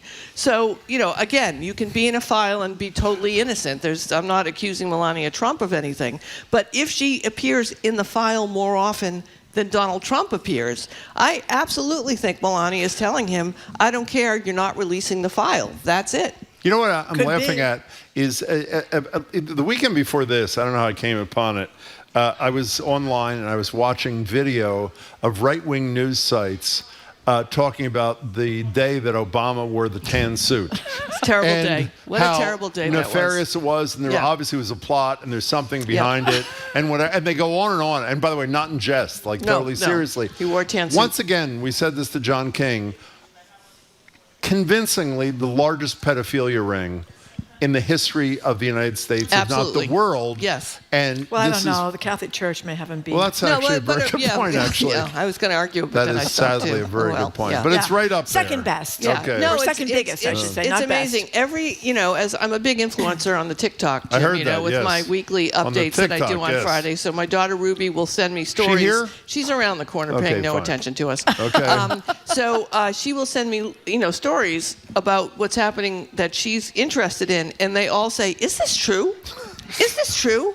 And it's like, yes, That's great. it's amazing. We went months without mentioning Joe Biden's name when he was president. I mean, it's people talk about the Trump derangement syndrome. Trump just keeps reinfecting us. It's like he doesn't stop. He's it's living endless in your head. By the way, anonymous texter says, are Jim and Margery going to the Big E when they're broadcasting from Springfield? Jim would like all the fried That's food. right. That's why we're going to the Big E. The Big E. We're actually going right after the radio broadcast on Monday. Thank you for bringing it up. So We one are. last thing. Is anything going to come of this? Yes, Epstein thing? I honestly think that this is a cancer for Trump, this whole Epstein issue, because the people who care the most about it from the MAGA world, they don't ever believe a conspiracy gets solved, right? A conspiracy just becomes more of a conspiracy and more of a conspiracy and more of a conspiracy. And then you've got the victims who at any moment are going to come out and start talking more and more and more.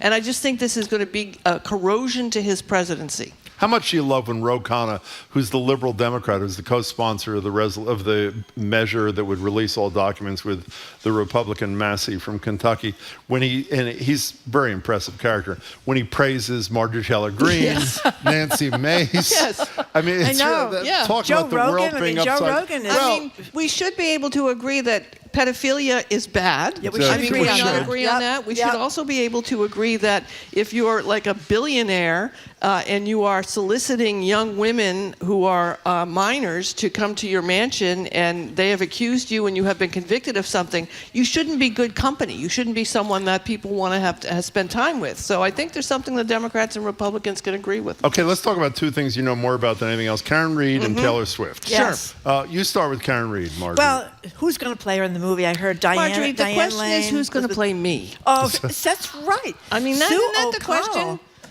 Who's going to play Jamie walking up to her? What's the restaurant where you walked up to her and her lawyer? Stephanie's on Newbury Street. That's right. A couple of weeks Tried to ago. do a snap interview on the spot. Yeah. And then Karen texted me, why is this guy up here talking to me? Hear what he just said? Colton Bradford will play him. Yes, Colton Bradford will play Jamie. Okay, that's a good one. Diane Lane and Elizabeth Banks, the two top contenders. No, supposedly. Elizabeth Banks is doing the unauthorized so version. there are, to Jim's point, there are a number of intellectual property, AI stuff, not AI, IP going through the process now. Karen and Alan Jackson. You meant to say A1, by the way. A1, but God, yes, right. thank you. They have their own deal that's going on, and Karen promises she's going to say things and tell things that people don't know. This is an Amazon project by, who's the producer? Kelly, what's his name? I don't know. He did, but he does a lot. He's married to whoever. David E. Kelly? Yeah, No, David it E. is? Kelly. This is David Thank E. you, Kelly. Jamie. Thank you, Jamie. Michelle Pfeiffer. And so this one has Elizabeth Banks in it, and that's going to move forward. I mean, at some point over the next 2 years, we'll probably have 4 or 5 Karen Reed projects that are moving forward. Is Marcy running? Is the DA running for re-election? He hasn't announced that he's running for re-election. He doesn't speak to anyone. Every time one of our reporters or one of our colleagues at another station try to connect with Morrissey, he hides. He goes out the back door at the DA's office in Norfolk. He does march in parades, but he has, I think, $500,000 in his campaign funds. Has not announced that he's running. I think he has 3 challengers thus far. So the question is, why has he not announced that he's not running? What's he going to do with that money? All those kind of questions. You know what's I understand the trauma, and you had to go through this for years, and you were found not guilty except for driving under the influence. It was a little troubling. I understand the money thing. You have one exclusive rights.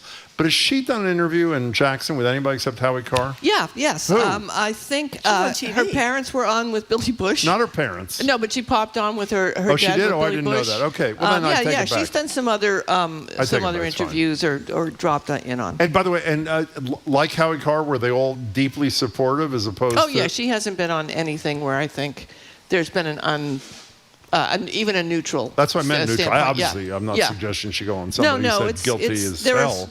And I think that there's also, and I'm just projecting here, that I think that there are things that she's protecting so that when, because she does have to make a lot of money back. There's no doubt about that. I mean, that she lost the house. She still hasn't gotten her car back. And she's What is the reason for that? There's no reason. They're just stonewalling. I mean, Norfolk County's behavior in this entire case is just despicable. And the civil case is still pending. The civil case with that John's brother Paul has brought and their family. But she is going to fight tooth and nail against that as well. I mean, that normally would be a case that gets settled for a certain amount of money, but I don't think that's going to be the case here. So Margery's too embarrassed herself to ask you if Taylor Swift's going to marry in Rhode Island. No, so I'm not. I'll I'm ask really for into her. it. I wanted to be down at the Ocean House there in Westerly, Rhode Island, right near her house. I think that place is absolutely spectacular. Yeah. Wouldn't that be a great place for Yes, the wedding? They I could do it believe- very discreetly. Like the articles that have been talking about the potential Swift-Kelsey marriage, we will not know until we know, because if no one is more buttoned up than Taylor they're Swift pretty good at that, when it comes to their non-disclosures, and they pay people a lot of money. I don't mean pay people off. Their staff is well paid. Even their truck drivers get bonuses on a regular basis.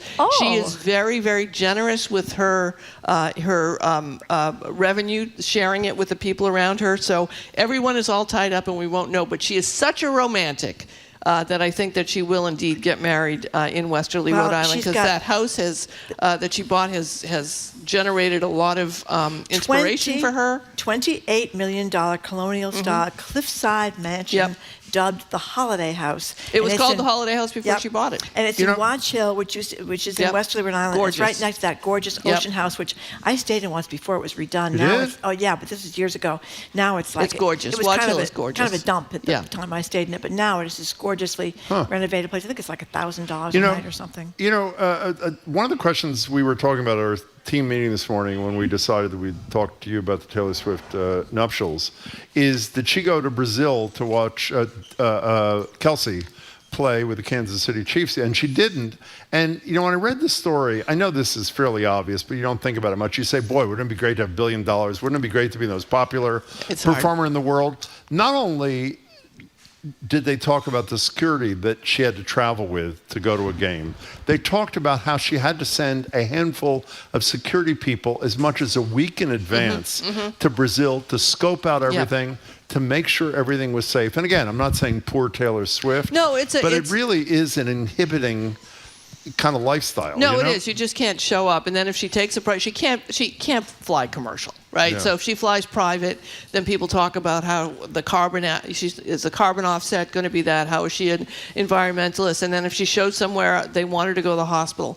And I know people who know her who say she is a wonderful, caring, generous person. People who know her? I do indeed. Really? Let's hear about that. And she has a hard time saying no to folks about doing stuff. And she's got a number of stalkers who are serious threats. So it's not just like, I think I'm going to go to the ball game. The reason she got the box for the Super Bowl, and people were saying, well, even Kelsey's mother doesn't get to sit there. Yeah. It's so she can be protected. I mean, I remind you that Kim Kardashian was, robbed at gunpoint in France. That's right. Because they knew she was there, and they knew she had the jewelry, and it was a traumatic, terrible experience. So I don't want to hurt your feelings, but I just read on the Associated Press, Taylor Swift endorsed in the Boston mayoral race. Who did she endorse? That they didn't say. She decided to wade right in and decide what the deal was. We couldn't research before you go today. What could we not research? Since you know almost everything. We couldn't find this out this morning. When Trump was booed, and I heard the sound really loudly, and there were some cheers in fairness, but the boos when he went to Arthur Ashe Stadium at the U.S. Open Championship, the Tennis Association sent out an email that was leaked to all the broadcasters saying, please don't mention the boos when he's booed. Yeah, censor the reaction. We were totally unable to find out. Did they censor the reaction? So my understanding is that it wasn't that they censored it. It's just that because, and someone who knows more than I do said this, because tennis is a quiet sport, they often don't have the crowd mic'd in the same way that they have other sporting events mic'd. So the booing therefore, didn't even the come out? booing may not have reached the focus is on the players and the things that they may say and the umpire, and they actually mic an entire arena when there's going to be a big sporting event. They don't necessarily do that for tennis matches because they're supposed to be so quiet, right? You know, he's So supposedly a therefore, fabulous tennis player. He played George Santos in the finals a couple of years ago. He has Did a you know lot of that? championships. He He's a does. winner, yes. Yeah, he Didn't does. that look like the most miserable box, the area in the world, the Trump sitting there? You had like Ben Stiller in the other place. You had Sting. You had Bruce Sting was there? Springsteen. Yeah, and they're all just hanging out. Pink was there. And it's like, wow, that looks like a party. And then you look over there, and Trump's entire group looked like the most miserable, horrible people on the face of the Was earth. it with Karen Levitt that Yeah, day? Yeah, she was there. So, His yeah. granddaughter was there. It Yeah. looked like she didn't want to sit next to him. And you see Jared, I'm serious, Jared Kushner pushing his daughter to sit next to her. He actually looks like he likes his granddaughter. I've seen No, he video does. of him I mean, playing but golf about with the her. game. It's actually Yeah. a human No, not that moment. granddaughter. Oh, it's a different one? different granddaughter. How old is Yes. she? She's the teenagers. Yeah, Kai, who is Donald Trump Jr.'s Can't believe daughter, you know this stuff. she's a great golfer. Would he date her if it wasn't his granddaughter I don't too, have or any you don't comment know? on Okay, that fine. whatsoever. That's why I asked you how old she is. Yeah, I know. Anything I'm else you trying want to say or not? I would like to endorse in the marriage. Okay. Nice to see you, Thank you, Sue Sue O'Connell. O'Connell. Let's hear for Sue O'Connell. We've been speaking with NBC News 10 influencer, media maven Sue O'Connell. Thank you so much, Sue, as always. Coming up after this quick break, Boston Globe travel writer Christopher Muther. He was supposed to join us in person, but duty calls. He is allegedly zooming in from Ireland. He is? Yes, he is. I didn't know He that. couldn't get here in time for the show. Oh, well. But he's zooming in nonetheless. I'm Margery Egan. He's Jim Browdy. You're listening to BPR at 89.7 GBH, live from the Boston Public Library and streaming at youtube.com/GBH News.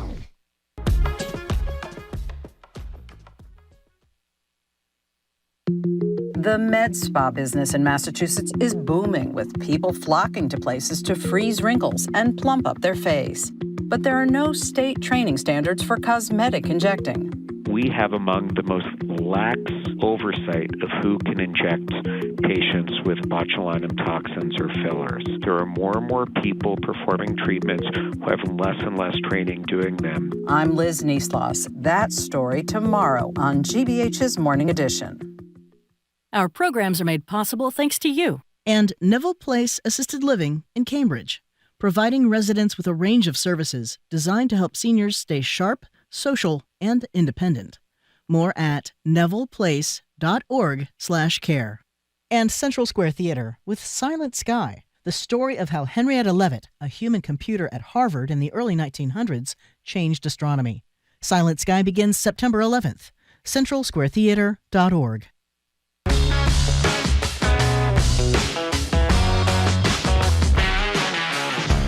Welcome back to BPR. Margery Egan and Jim Browdy live at the library, streaming at youtube.com/GBH News. As we've said, you will be in Springfield, not here next Tuesday. Monday and Tuesday at NEPM Broadcasting. Governor Patrick is in studio. The Attorney General will be there for an hour of Ask the AG, a whole bunch of other people, Congressman McGovern, etc. 23rd back at the library with Mayor Wu for an hour. And the 30th back at the library for an hour with the governor at 11 o'clock. Joined now on Zoom by our own Carmen Sandiego, Christopher Muther, travel writer for the Globe, who is zooming in, if you're on YouTube, from some seedy hotel room in Europe. Where are you exactly? I'm in a seedy hotel room in Europe. No, I'm in Dublin. Oh, you are? Oh, nice. Yes. Oh, nice. Great. What's the weather? Is it hot? Oh, it's lovely. It's about 60 degrees and murky outside. Oh, that's not bad. That's not bad. No. So I'm a big fan of Amtrak. I love taking the train from Boston down to New York City. Now you have ridden the next-gen Acela and says it's chock-a-block with thoughtful details, Christopher Muther. What do you think? I'm a fan of it. You know, most people are complaining that it doesn't go faster or go fast enough given how many billions of dollars they spent upgrading. So it goes from 150 miles an hour. That was the previous top speed. Now it's 160 miles an hour. However, I feel like the fleet in general needed to be updated. You know, if you've been on those Amtrak trains, the old Acelas, they were clunky. Yep. The seats were a little musky, I'd say. It was time for a refresh. The bathrooms felt like you were in a prison. So now it's like it's sleek, it's fresh. There's like beautiful recycled leather seats. Oh, nice. There's like the snack bar, the cafe car has like a grab and go and self checkout, and it's very modern. I'm a fan of it. You know, Christopher, this may be a stupid question, but I've already decided to ask it, so I will. I've said it to you before, I think. When I was in France the first time, many decades ago, Je was in France. I knew you were going to say this. Many I rode on, you're going to even get more upset. I rode on Très Grande Vitesse. Très Grande Vitesse. That's a fast train, thank you. Oh, way. That was 40 years ago. And 40 years later, that train from 40 years ago is still faster than the 160-mile-an-hour train that I agree with you. It's great that it's improved and sleeker and faster. We're never going to have really high-speed rail in this country, right? It's true, at least in the Northeast, because the tracks are so old. There's no you need a straight shot in order to get those speeds, like Japanese bullet train speeds. You need straight, updated, well-maintained tracks. Also dedicated. We have none of those things here in the Northeast. So no matter what happens, unless they take it underground, unless they build a giant bridge overhead, it's never going to go at those speeds. But you know something? Eventually, they're so close to the Amtrak tracks are so close to the water going through Rhode Island, parts of Connecticut, they're going to be underwater. So they're going to have to do something, because you're like at some places, like you're 5 feet from the ocean, or maybe 10 feet from the ocean, you know? And I have to say, those are my favorite places. Exactly. It's so beautiful. Scenic. Mm-hmm. Yeah. It's beautiful. The ride down there is beautiful. Okay, so Christopher Muther, you know, you're a travel writer, and I think it's about time that you really did your due diligence and investigated all the rest stops in New England, it's huge, to actually, find out where the best ones are. Yeah, so tell us about the Hooksett Welcome Center and the other places you thought were quite spiffy. Well, it's interesting because I, as someone who has to drive around New England a lot, and I know you think I'm just, jetting around all the time, which is usually true. You are, actually. You're right. However, I also do have to drive sometimes, and I think what really got this story idea going in my brain was stopping at the Hooksett, New Hampshire rest area. I mean, this place, as Stefan on SNL would say, this place has everything. It has avocado toast. It has rest stop poutine. It has a general store with snow globes. It has maple candy. I mean, it's crazy. And then I started thinking about that rest area compared to others around New England, specifically Massachusetts, which I feel like's abysmal unless you love McDonald's and Dunkin' Donuts. And no offense to people who love those things. A lot of people do. But it's fun to find rest areas that have some character or something local that they reflect. And Hooksett definitely does that. What about this Johnny Appleseed Visitor Center? I never heard of this. In Lancaster off Route 2? You said that this is actually, I have a soft spot in my heart for this because I drive by this on Route 2 all the time because my parents are out in Central Mass. So you're from Athol or something, right? Yeah, Jim, that was just between the two of us, okay? You were supposed to say that live and on air. I'm sorry. Go ahead. So the Johnny Appleseed one is great because it really does reflect Central Mass. There's the pink flamingo was plastic pink flamingo. It was invented at Leominster. So there's pink flamingos. There's products that are made. There's an alpaca farm, I think in Petersham. So they sell alpaca finger puppets. It's just a really fun place. They sell, of course, polar beverages because, Polar's in Worcester. They really do, I think, much, much better than the other rest areas. I mean, we have a bunch of new ones that are coming in. Yeah, the Mass allegedly. Pike, right?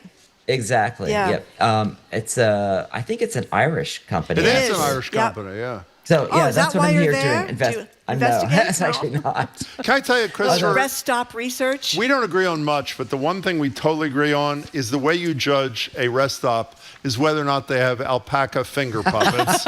And if they do, I am there. The most important, food matters to me, as you know, more than anything. But a sleek, clean bathroom is the ticket, right? Isn't that what it's really, isn't that the threshold critical issue in your mind? I'm pretty sure it's plastic flamingos is the threshold. Right. If the rest area has that, then I'm all in for it. Remember we had the llama in studio? Remember that? We did. We had a llama that marched in. They almost didn't allow the llama. Oh, it wasn't a llama. What was it? It was an alpaca. Alpaca, same thing. What's the difference? An alpaca, I don't know. llama? Obviously, I didn't know the difference. I thought it was a llama. Maybe. Anyway, it walked in little red shoes because it didn't want to trip on the floors. You know, Well, I don't think it cared if it tripped. I think its owners probably didn't want it to trip. No. You know what I mean? It was the alpaca that wanted the red shoes with the soles. Do you remember they almost didn't let it in the building, which is fairly understandable that an alpaca was trying to get in the studio. It was big. You know, speaking of lists, you not only listed the best rest stops, people should read that, you had actually a really useful column. I don't mean it that way. It came out the wrong way. You had a very useful column. These are the things our travel writer won't travel without. You listed what should be in the first aid kit, which is not worth spending time on. But you then talk about all the essentials. No, I mean, it's just not. It was very helpful, but we don't need to talk about it. I thought it was great, Christopher. There's some things that I never, in all seriousness, toothpaste tablets. Never heard of them. Nor had I. That is fabulous. What are they? And state the obvious reason why they're preferable to a tube when you're traveling. Yeah, I mean, the thing of the tube is not that they often explode for me, but they can like leak. They can, it's just like, it's another thing that you have to worry about in your toiletries bag. But toothpaste tablets are basically like, a small tablet. You put it on your toothbrush. You brush your teeth with it.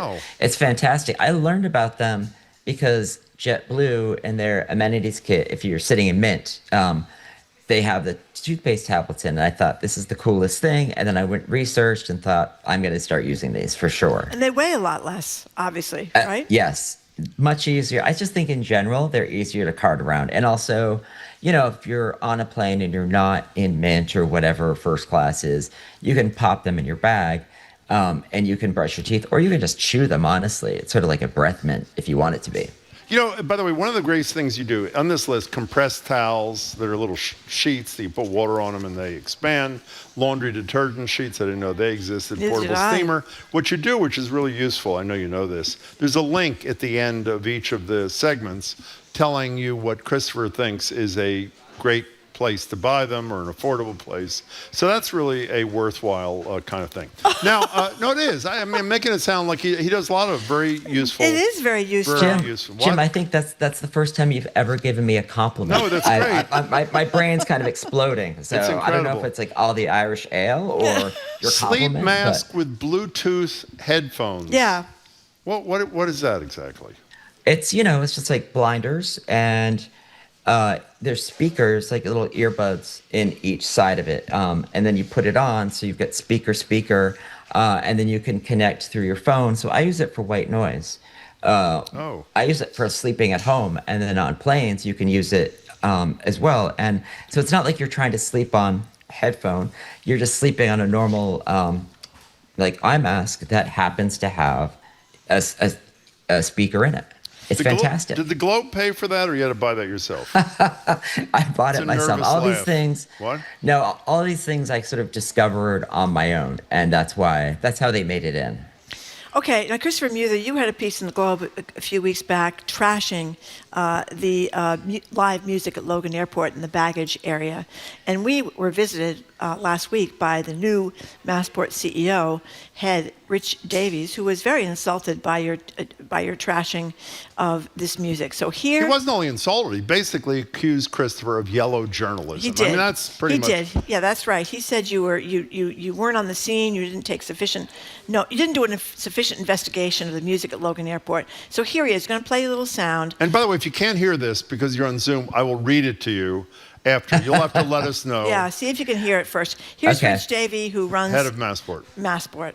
We have this new program, live music. Chris Muther hates it. You know that. He does. He does. But he never actually saw it because it's classic. With all due respect to the media, it's like, you trash something you didn't even experience. Can't wait till we talk to him about this. Wait a minute. He's reporting by not being on the scene? So did you hear that or no? I did hear that, yes. Okay, how offended are you? Defend yourself. And feel free to slap back at Rich Davey if you would. Go ahead. Well, I mean, it's an amusing little misguided tidbit that he threw out there. Wow. It's true. So he raised a few points. One is that he said I hadn't seen it in person. So what happened is they announced it. They had a press conference on July 1st. I wasn't invited because Massport doesn't invite me to things. But so this hadn't started yet for anybody. They had the press conference. I read about it, heard about it.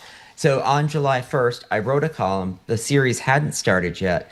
And so it was basically, I think this is a terrible idea. I never reported that I was there. I never said, nope, this is terrible. And therefore, my title at the Globe is travel writer and columnist. So I'm allowed to be a columnist. And so I put my brain in that situation, and I thought, this is terrible because I've spent hundreds of hours in baggage claim at Logan. So I know exactly what that situation is. And then, since that time, I have gone back and heard the music while I've been waiting for luggage, and it's just as terrible as I thought it was going to be. Wow. Now, Christopher, there a lot of questions arose during that response of yours, which was very pointed and a very Belichick Kraft-like kind of Thank you. Number one on the minds of all our listeners, why does Massport not invite you to its press conference? You know that you're the travel writer for the Globe. Yes, you do know I think I am. Okay, yes. Why are you not invited, since much of what they oversee is travel? Go ahead. Yes. I've never specifically asked them that question. I have a few guesses. One is I wrote about the new Terminal E. I interviewed the architect. They reached out to me before Massport had given the authorization for people to do it. I think, they enjoy controlling the message. And if you sort of step off of that, I think that's where you end up, in the moat with the crocodiles going after you. Again, that's just my guess. I just wanted to throw in one other thing before you go back to your... Yes. Many things. So one of the things he mentioned, I don't think you get to that part in your clip, is that he made a comparison to when if he would ask Emily Rooney about the subway, and how she hadn't really been on the subway, or never been on the subway. She admitted that. Whereas, I've been to Logan a couple of times. In fact, I've been to Logan hundreds of times. I know exactly. I can put a blindfold on and get from terminal to terminal. So I have a little bit more experience in terms of being able to make an assessment. So I wouldn't say it's yellow journalism. I think what I was most insulted by was the dismissive tone of journalism in general. It's sort of like, ha ha, here's another reporter writing about something they don't know about and they're making it up. To which I say, you're wrong. Wow. Now, let me just say, in all fairness, I think we need to have them both in. I characterized it as what he was saying as yellow journalism. He didn't use that term. Now, one or two more questions on this, Christopher. You're a supporter of GBH, correct? I'm told I am, yes. Okay, fine. So if for Pledge, we sponsor, I think you were touching on this, like a cage match between you and... Yes, correct? Oh, in a second, yes. Okay, fine, we can do that. So all right. that is the... Okay. By the way, this is not over. We will reach out to Rich Davey, play the sound probably tomorrow or the next day, and get Rich Davey's response. And then we'll get your response, and then we'll get his response, okay? Yes. I don't think your listeners are that interested in all of that. So. I think we are, so it doesn't really matter. Okay. Talking to Christopher Muther from Ireland somewhere. Okay, so you reached out to Globe readers to ask them about their most hated songs. This was the 40th anniversary of Starships, Tepid Pin to Corporate Rock, We Built the City, and celebrated, you said, is the wrong word.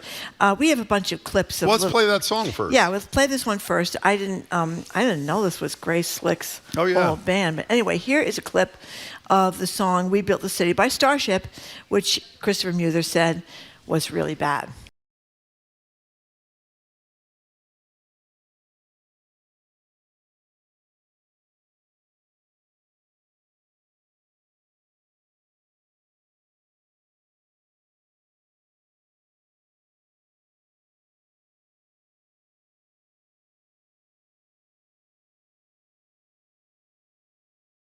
Of corporate 80s rock.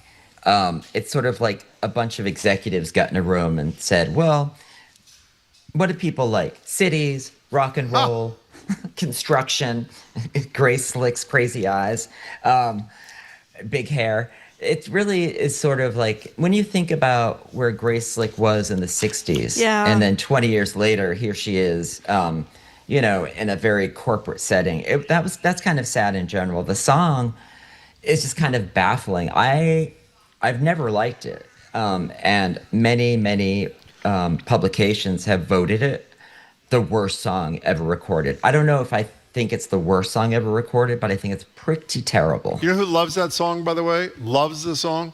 Rich Davey at Massport. That's right. So what is the worst song according to you, music critic Christopher Muther? I like that you also include that I'm a music critic. Well, you are. As a fan of ABBA, I can tell you that no. Worst band ever. So I'm going to ask the two of you your most hated songs. I can tell you my most hated song is that Paul McCartney Christmas song. That's pretty bad. Simply having the whatever Christmas time. That's fairly bad. Yeah, that's pretty bad. That's pretty bad. Well, here's mine. I have mine. They asked us this morning. This is, I love Miley Cyrus, by the way. Her father is a whole other issue. Here's Billy Ray Cyrus's one of his huge hits, Achy Breaky Heart. Here it is. That's enough. That is one of the worst. How do you feel about Achy Breaky Heart, Christopher Muther? I mean, what would I line dance to if it wasn't for Achy Breaky Heart? Okay, do you have one? I do. It's one of the ones you don't like either. Let's play a little song because it's so sappy. John Denver's Annie song. Here it is. Jim loves it. Play this one. I love this song. I love this song. Oh, God. Well, let's keep playing it for a while. Okay. It's enough. I love that song. I totally love that song. Yeah, What's the problem? Christmas with me. Don't blame him. What's the problem with it? It's just a sappy, drippy song. It's just got nothing going on, I think. You know, who's Annie anyway? His wife. Is that his wife? His wife. Oh, well, that's very nice for Annie, I guess. Played that when she marched down the aisle or something like that? I don't know, Margery. But by the way, a lot of people, it's one of the most popular wedding song things, too. It is not. So you're trashing all those people, too? Yes, it is. Yes, it is. Well, Taylor Swift said she's, what? I said the readers also trashed Sweet Caroline. A lot of them said that was their least favorite song, was Neil Diamond's Sweet Caroline. But that's not because of the song. That's because of the environment. I mean, the whole notion of doing that every game when you're losing by 22 points. MacArthur Park. I like MacArthur Park. Richard Harris, is that what it is? Yeah, I didn't like that one either. I don't even know what living on a prayer. I can tell you because of all the emails I received. Mm-hmm. There were 600 comments with people just ticking away on their hated songs. And then another 600 people emailed me songs. And so there was a lot of Gilbert O'Sullivan, Alone Again Naturally. Horrible. Horrible. There was a lot of like those sort of 70s, like Time in a Bottle. For some reason, people have a real hatred of 70s soft hits, which, you know, I don't find them as offensive as, say, Paul McCartney simply having a wonderful Christmas time. Okay, one of our staff members, that would be Jamie, reminded me that there's a reason why Jim loves that sappy, drippy Anna's not Anna. His wife was not Anna. It's Annie's because song. you don't know about this, Christopher Muther, but for years, so sick. Jim's love she of was Jim's not my life. Girlfriend. She wasn't the love of my life. Nothing. Was this shot putter? She was not a shot putter. Harriet Heinemann. She was. And he used to sing that. He changed the words. He sang to Harriet. That's why he likes Harriet's it. song. I want to hear more juvenile. about this. Yeah, Harriet Heinemann. She's the one that got away. The one. Okay, I'm not going to dignify this because it really is. You know, you look how about disease. Do you know that, Margery? It's like a disease. Okay. Every day you bring up Harriet Heinemann. What do you think that's about? Yeah. I think she has a good memory and she's a funny woman. So I'm going to leave it at that. Did you ever read, speaking of Harriet Heinemann, did you ever read the book that Margery's best-selling author roommate wrote about Margery and her naked boyfriend? This isn't true. By his woody car. And he's the Hawaiian boyfriend? He makes this up. Were you both naked by the car? No, yes we or were no? not. Yes, no, they we were not. Naked. He's making this up completely. Okay, fine. Yeah. Now, before you he go, was from Hawaii. and hopefully that'll be very soon. Okay. Before you go, you also, it's sort of the end of summer. Most people think Labor Day. We did a show the day we got back about how horrible it is. How do you extend summer? Mm-hmm. We only have a minute left. You wrote a piece sort of about how you extend summer by a couple of places that are not too far to get to. Give us just a couple and then people should read your piece. What'd you say, Christopher? Yeah, I mean, one of my favorites is you can rent an electric boat to drive around Boston Harbor. You did that, That'd be neat. That's great. Yeah. And you can rent a captain, too, if you don't want to drive the boat yourself. Yeah. Which is great. I liked driving it myself once I got the hang of it and I was no longer terrified. So that would be like my top pick for hanging on to extending summer. I mean, I really, really love going over to Elm Bank because, they have gardens that they time out that bloom at different times of the year. So there's still flowers that are going there. And, basic, go to a roof deck. Restaurants, if it's a nice day, they'll still have their roof deck open. And that's like a great way to like soak in the last rays of summer. You know what I do? I just learned last week to extend it. I go sit on a bench on a beautiful day with a whole pack of toothpaste tablets. Just pop those babies in. What? I heard that you hung out with a shot put person named Annie. That's right. No, it's not that's Annie. right. Yeah, no, in fact, on the way out, as we say goodbye, Heineman. as we say that's goodbye, her name, Harriet Heineman. Thank you. As we say goodbye to Christopher's in Ireland, let's play in the background Annie's song because it's a lovely tribute. Jim, it's to going his to make wife. Jim cry now. Christopher, he remembers those glory have fun days in Ireland. It was great to see you. at the shot putting tournament. And Rich Davies sends you his best. Take care. See you soon. Christopher You too. Muther. Thanks, guys. Don't get too emotional, Jim. It's a movie. It's a beautiful song. Okay. It is a beautiful song. We've been speaking. Guy died in a plane crash. Give him a break. He did die in a plane crash. That's true. And he was very sad. She was. We've been speaking with Christopher Muther, travel writer from the Boston Globe. Thank you very much, Lovely Christopher. song. After a quick break, just enough time for our two more things. I'm Margery Egan. He's Jim Browdy. Listen to BPR on 89.7 GBH live from the Boston Public Library, streaming at youtube.com/GBH News. Harriet Heineman, I hope you're listening somewhere. The fires that ripped through LA earlier this year destroyed thousands of homes, leaving homeowners a choice: rebuild, relocate, or thought of moving a house, even a house that's like super beat up. It's like, oh yeah, bring it on. why some homeowners are choosing to move homes slated to be demolished rather than build a new home. That's on the next All Things Considered from NPR News. Today at 4, here on GBH News 89.7. Support for our programs comes from you. And Newport Mansions, presenting the opening of the Carriage House at the Elms, a new museum cafe featuring elevated New England classics and farm-to-table fare. Also available for private events and catered receptions. NewportMansions.org. And the Cape Cod Foundation, committed to building resources to support community life on Cape Cod, including environmental conservation, arts and culture, and community development. Learn more at capecodfoundation.org.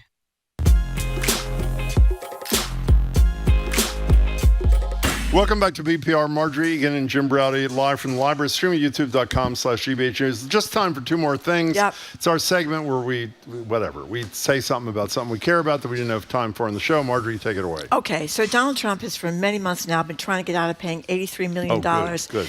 A jury award to E. Jean Carroll after a jury found him liable for sexually assaulting her in a dressing room at Bergdorf Goodman's. But what happened is, for the $83 million, he kept, right after the verdict, he started calling her a liar and a whack job and said she was too unattractive for him to be any interest in, and kept going on and on and on. She was getting all these threats and her life was ruined.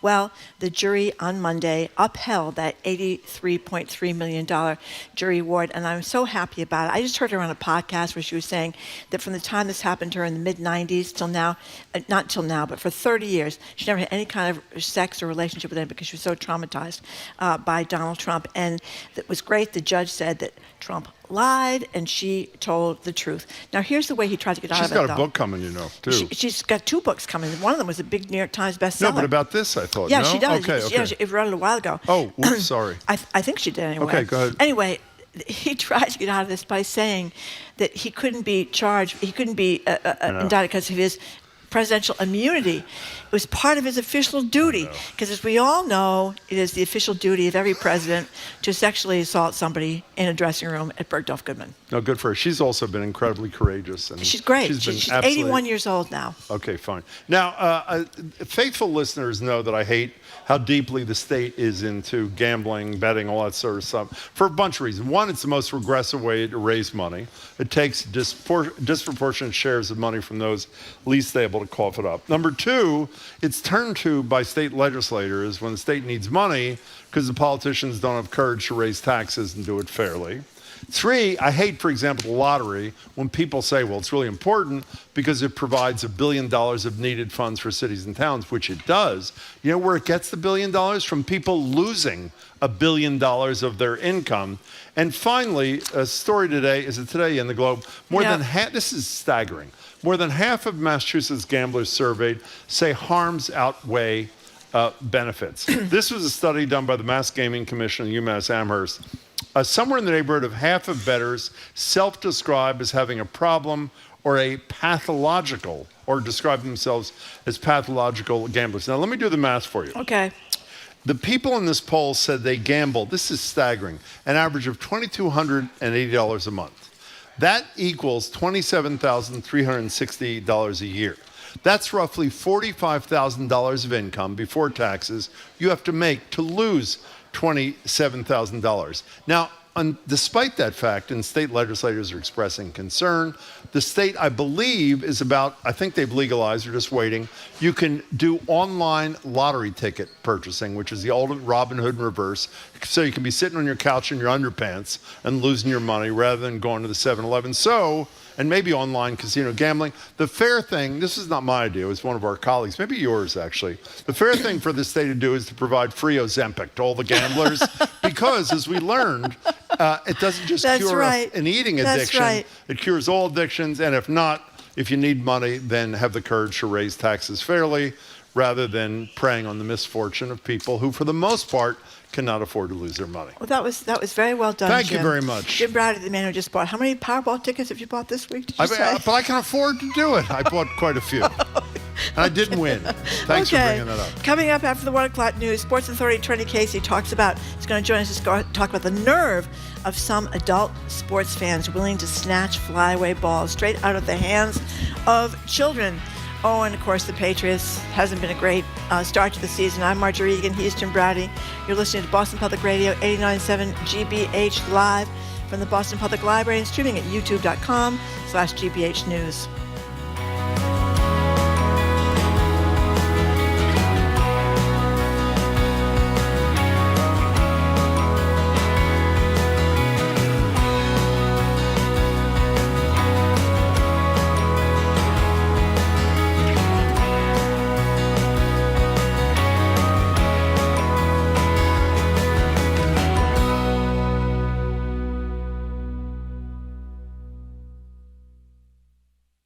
The Moth, live at the Wilbur Theater, returns this October.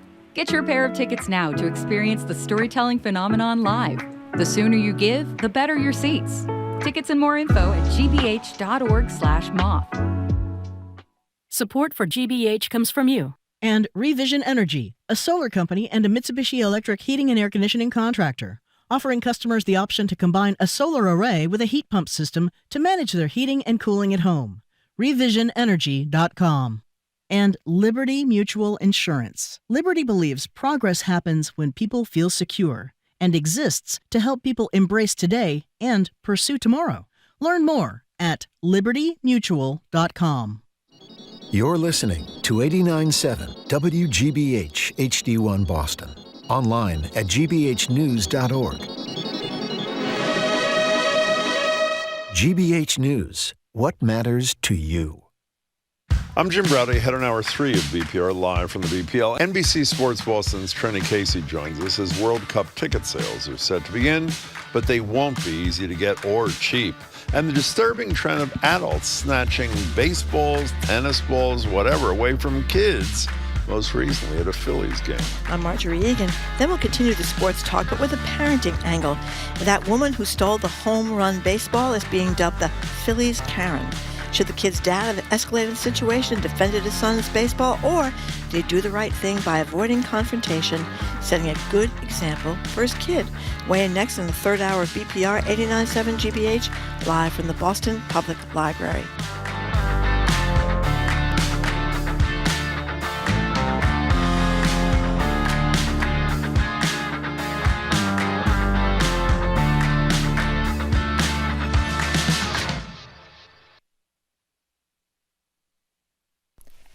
Live from NPR News in Washington, I'm Windsor Johnston.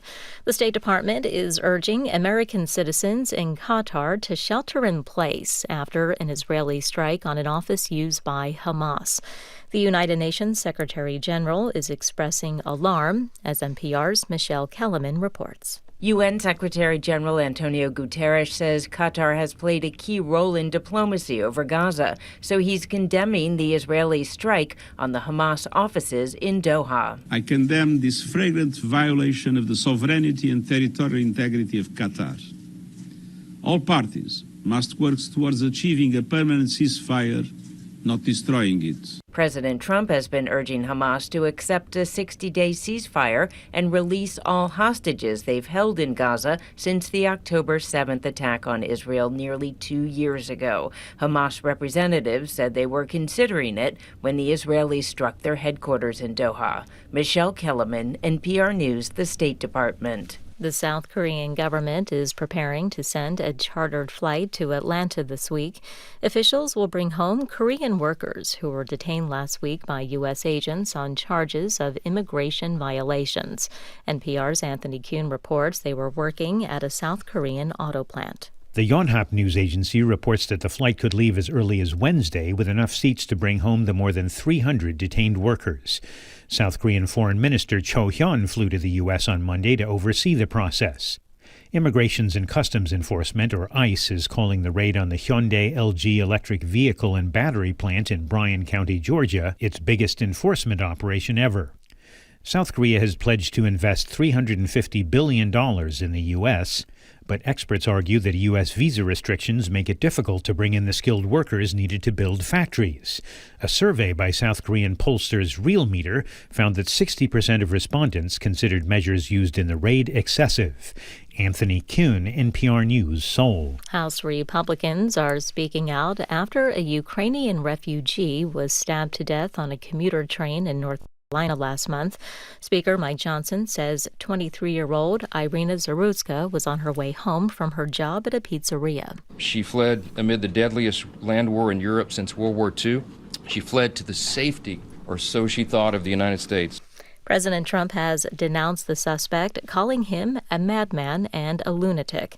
The man was later arrested and charged with first-degree murder. During a speech on Monday, Trump appeared to use the attack to once again stress the need for federal troops to be deployed to large U.S. cities. Stocks are trading higher on Wall Street at this hour. The Dow up 122 points, the Nasdaq up 29. This is NPR News in Washington. Good afternoon. With the latest from the GBH Newsroom, I'm Henry Santoro. Massachusetts Governor Maura Healey is not saying whether she supports Boston Mayor Michelle Wu in today's mayoral preliminary election. Instead, she's telling reporters that she's going to let the voters decide. According to the State House News Service, Healey's choice to not weigh in on the mayoral race comes as Boston is being sued by the U.S. Department of Justice over its so-called Trust Act, and not to mention Wu is way ahead in the polls against challenger Josh Kraft. A recent Emerson College poll of 555 Boston voters showed Wu is ahead of Kraft by 50 points. That's a jump from her 30-point lead displayed in June, a Suffolk University poll. Salem Mayor Dominic Pengalo and the City of Salem have announced planned and anticipated road closures for the month of October in the Witch City. In a press release out today, the Salem police say they will close roadways at any point if they determine they should be closed for public safety reasons. Pengalo says throughout the month of October, as it is for the rest of the year, the single greatest priority in Salem will be the safety of residents and visitors alike. Safety measures will include, but not be limited to, road closures, significant police deployments in vehicles, on bikes and on foot, and in plain clothes, weapons bans, the installation of permanent temporary cameras, and counter-drone measures. As it is every October, visitors to Salem should not plan to drive into the city. Instead, take public transportation, the free shuttle, or Salem ferry, whatever you need to get there, except don't drive. This is GBH News. Support for NPR comes from NPR stations. Other contributors include Fisher Investments.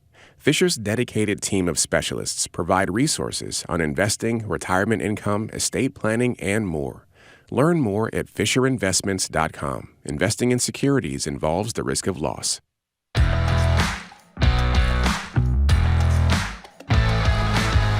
Welcome to hour number 3 of Boston Public Radio. Jim Braude and Margery Egan. We are broadcasting live from the Boston Public Library. Thank you, and streaming at youtube.com/GBH News. 2 special broadcasts from our NEPM affiliate on September 15th and 16th out in Springfield. Governor Deval Patrick is going to join us, as well as Congressman Jim McGovern and the Attorney General, Andrea Campbell, will take our questions and yours. The governor will be back with us September 30th at the Boston Public Library at 11 o'clock in the morning. And Mayor Wu is coming 23rd. back the 23rd. Thank you very much. The election is today, by the way. It The is. Boston Go preliminary vote. election is today.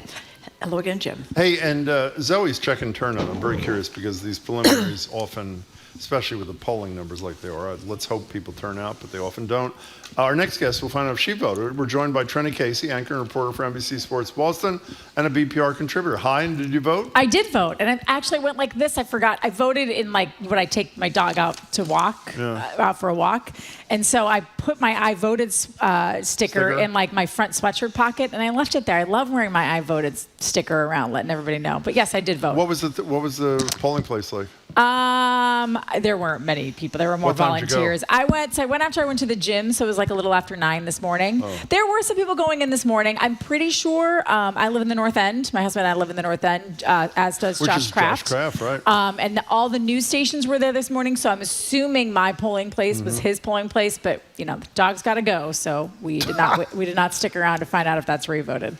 Okay, so the Patriots didn't go as well as people hoped. No. What's wrong? I mean, a lot of what's been wrong for the last couple of years. I think that's what's. I mean, did you guys watch the game? Yeah, No. I did. No. Yes. I'm sure you noticed, I think everyone this year thought, at the very least, they're not a super talented team, right? Like, everybody knows that. They don't have the big name wide receiver. They've got 2 rookies on the left side of their offensive line. Drake May is still sort of an unknown. Their quarterback, an unknown commodity. But with Mike Vrabel in-house as the head coach, everyone assumed he'd run a really tight ship, and this would at least be a team that didn't beat itself. They may not always win games, but they'll be in them and not beat themselves. And they kind of beat themselves again. Like, the Raiders aren't a great team. They had Drake May threw a horrible interception that ended up costing them the game.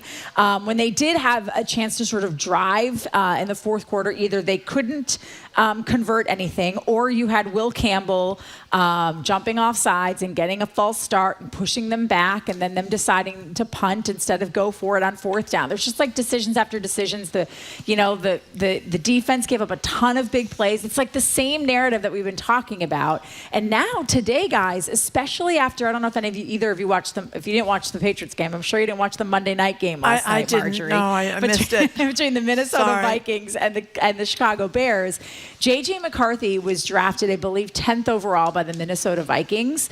And last night, the Vikings were behind. They were playing the Chicago Bears. The number 1 overall pick the year that Drake May was, Caleb Williams. That's the quarterback there. And J.J. McCarthy looked a little shaky coming off a knee injury this year to start. And then at the end, he drives Minnesota back and they win the game. He's just got this like killer winner mentality. And now Same college as Brady, by the way. Michigan, University of Michigan alum. He's just a winner. Drake May was not a winner in college, right? Like, he hardly played any college games. And now he hardly played any college games? Well, he didn't, because he was young when he came out of school. Oh. Everything with COVID and stuff, he really only played, I think he played 26 college games.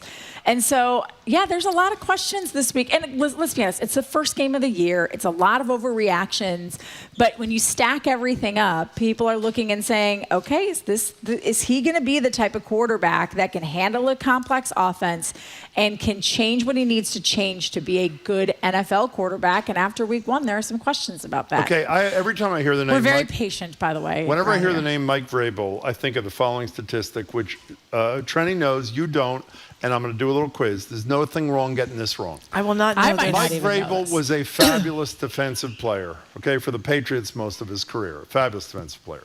He occasionally became a tight end and caught passes. I will tell you half the answer. He caught 12 passes in his whole career on offense. How many of the 12 passes were touchdowns that he caught?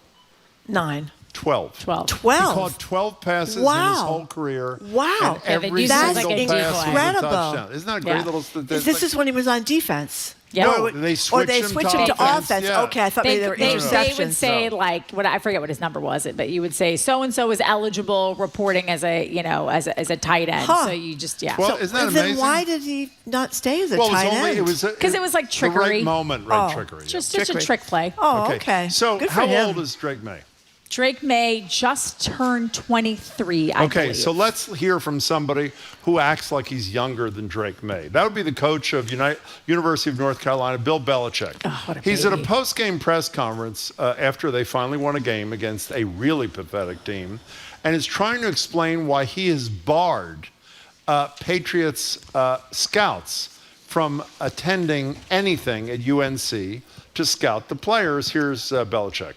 It's clear that I'm not welcome there around their facility, and so I'm not welcome in ours. He is the incredibly immature, arrested development 73-year-old. It's unbelievable. Well, what's also unbelievable, Jim, is if he would have been asked this back in the day, if he would have been asked this question in New England, he would have said, "Come on, guys, I'm not talking about that." Excellent point. I'm not going to talk about that. We just want a football game. We want to talk about our football game. We got Richmond coming up. We're on to Richmond. Like that's what he would say. But now all of a sudden he has decided that he wants to get into all of this petty gossipy type stuff with the Patriots. And the reality is, so Mike Vrabel was asked about, he goes on WEEI every morning on every Monday morning on the Greg Hill Show. And I don't know who on their show asked him, but they asked him about those comments, and he said, "Listen, I don't want to get in the middle of it, but as far as I am concerned, he was here when Brady was honored. He came back to honor Brady. He's always welcome." Not for the statue, the thing last year. Right, not for the statue, but the thing last year they retired his number and put him in the Hall of Fame. He's like, I don't think he's banned from the facility.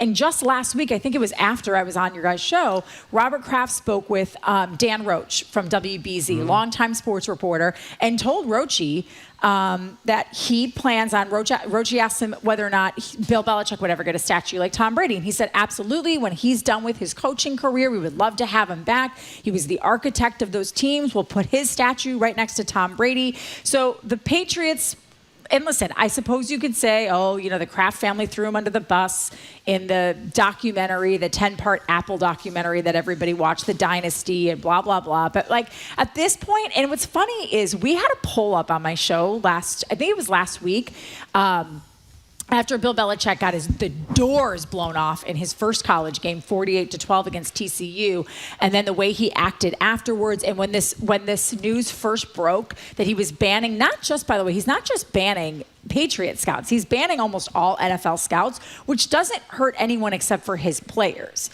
So no one really understands why he's doing it. But we put up a poll asking people, basically, do you still like Bill Belichick or do you not like him anymore? And it was, I would say, 70-30 in favor of whatever's happening with this guy. It's not the same. We're thankful for what he did, but people do not like him anymore. He is currying no favor in this region despite what he did while he was here. I also want to touch on what you just glossed over quickly.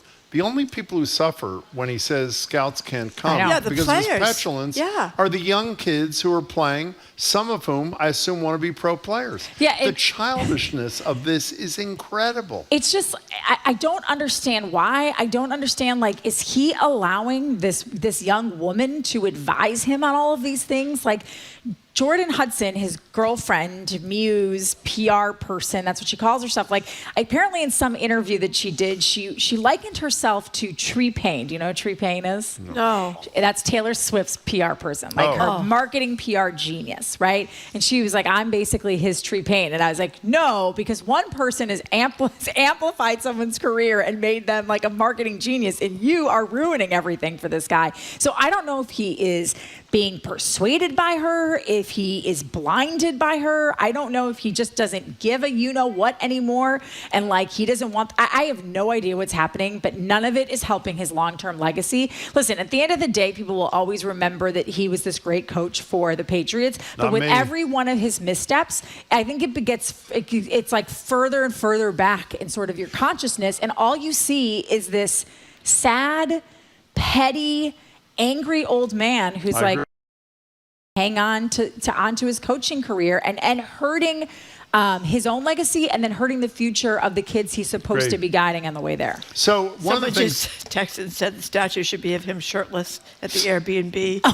This is outside her house that he was captured a couple of years ago. Now, or how about the one where he puts her up on his feet on the beach, like you do with your grandkids? That's brilliant, by the way. By the way, the turnout in the election in Boston, thank you, Zoe, as of noon, is 11.6%, which is totally disgraceful. It's typical, but disgraceful. So if you're a Boston voter, take your right to vote seriously, and please, polls close at 7, I think? Yes. Please vote. Oh, no, I think they actually voted. Do they Can you close check? at I think it's 7 o'clock. 7 to 8? Well, we'll check. 7, 8. You might be right. Whatever it is, we're going to check. But please, if you can vote, you should. Someone who walked down my street today said, "What's going on at the Nazaro Center?" great. And I was like, "Oh boy, here we." I was like, "There's voting." One of the things I hate most in sports is spitting. And one of my favorite things is when you see a director with a telecast, who is focused on a particular athlete or a manager, and they spit and they move the camera away immediately. There was a story, I can't remember where it was, we all read. In The Athletic. 7 to 8 p.m. 7 to 8. So polls open till 8, thank you. That explains why athletes, not just football players, because there was a big incident with the Eagles and Dallas, which we don't need to waste time on, spitting. Why do they spit? So according to this series, or this sort of follow-up, I don't know if I want to call it an investigative piece, but sort of try to dig into why spitting, because the reason, so Jim, I know you don't want to talk about the story too much. You can, it's fine. But Jalen Carter was thrown out of the first NFL game of the year on Thursday night in Philadelphia against the Eagles for spitting on Jalen Hurts. No. Oh, Dak Prescott. Sorry. That was it. Yeah, sorry, quarterback for the Dallas. Dak Prescott. And he said in his post-game interview that he, obviously he said it wasn't intentional, that he spits hundreds of times a game, which prompted some reporter from The Athletic to figure out, why would you spit hundreds of times a game? And then this reporter had brought up the fact that I forgot, but in 2020, in the midst of COVID, Major League Baseball tried to ban spitting. I didn't know that. And I remember because they were afraid, we still kind of, we're in the nascent days of it. We didn't exactly know how it was going to be spread. Would this be dangerous? Would this start some sort of, patient zero situation? But this reporter talked to some doctors and said there are actually, there's a couple of different reasons. One, your mouth, if you're out there running around, and most of us, when you're exercising, even though they tell you should breathe in through your nose and out through your mouth, good luck. I've tried to do it, and after 0.02 miles, I'm I'm just a mouth breather when I run. Yeah. And so your mouth gets dry. This is a way to or you get excess saliva, so you spit it out. It's sort of habitual, but also, and this is very common among players, rather than drink a lot of sports drink to replenish the electrolytes that you're losing, a lot of sports players will put some in their mouth, swish it around, and spit it out. I'll do this in long distance races sometimes. If my stomach starts to feel I cannot handle one more course Gatorade, I'll take maybe a little sip, and then I'll take a little bit more, swish it around, spit it out. And so just the act, it actually gives, when you do that act in particular, it does give your body a jolt of electrolytes, sugar, and energy that help you go a little bit longer. So there is some science behind spitting as an athlete. Still disgusting, I should say. So was the person spitting in the football game at the other person? Was it an intentional spit? Well, here's what happened. The guy. I think they were in the pile, so I feel like it was hard to tell. But I think he spit on the guy. He spit on the guy, yeah. So I think the answer is yeah, and everybody thinks it was unfortunate, and they're moving on. So we're going to talk to you now about a story that much of America is talking about, that we're going to talk to our listeners about at the bottom of the hour. The Karen in Philadelphia. Okay, so we're going to play no question here, Phillies who's announcer. The a-hole? Well, exactly, but there's more to it. You're going to hear the Phillies, if you don't know this story, you're going to hear the Phillies announcer sort of describing what happened. And if you didn't see it, you're not going to know what we're talking about. As soon as you hear from the announcer, we'll fill in the blanks. Here's my apologies, I don't know the person's name. Here's someone, a Philadelphia Phillies, my hometown team, announcing something that happened in the stands when a Philadelphia Phillies player hit a home run. Apparently a little bit of a dispute about the ball. The gentleman says, fine, you take it. Little Karen action. What is that? I don't who does that?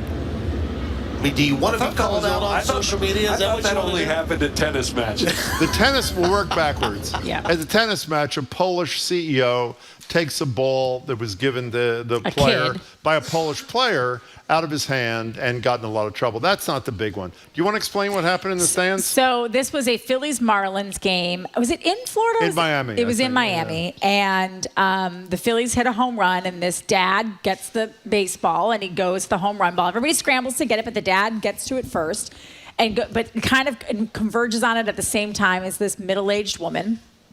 And he gets the ball and he hands it. He doesn't keep it for himself, right? He hands it to his son, who's got, like 8 or 9 years old. And his birthday's a couple days later. His birthday's a couple days later. And the kids, and then this woman comes over and throws an absolute fit. Yeah. Because she said she got there first. She wants the ball. And rather than, and credit to the father for just being the bigger person and saying, you know what, fine, here, you want this home run ball so badly, you take it.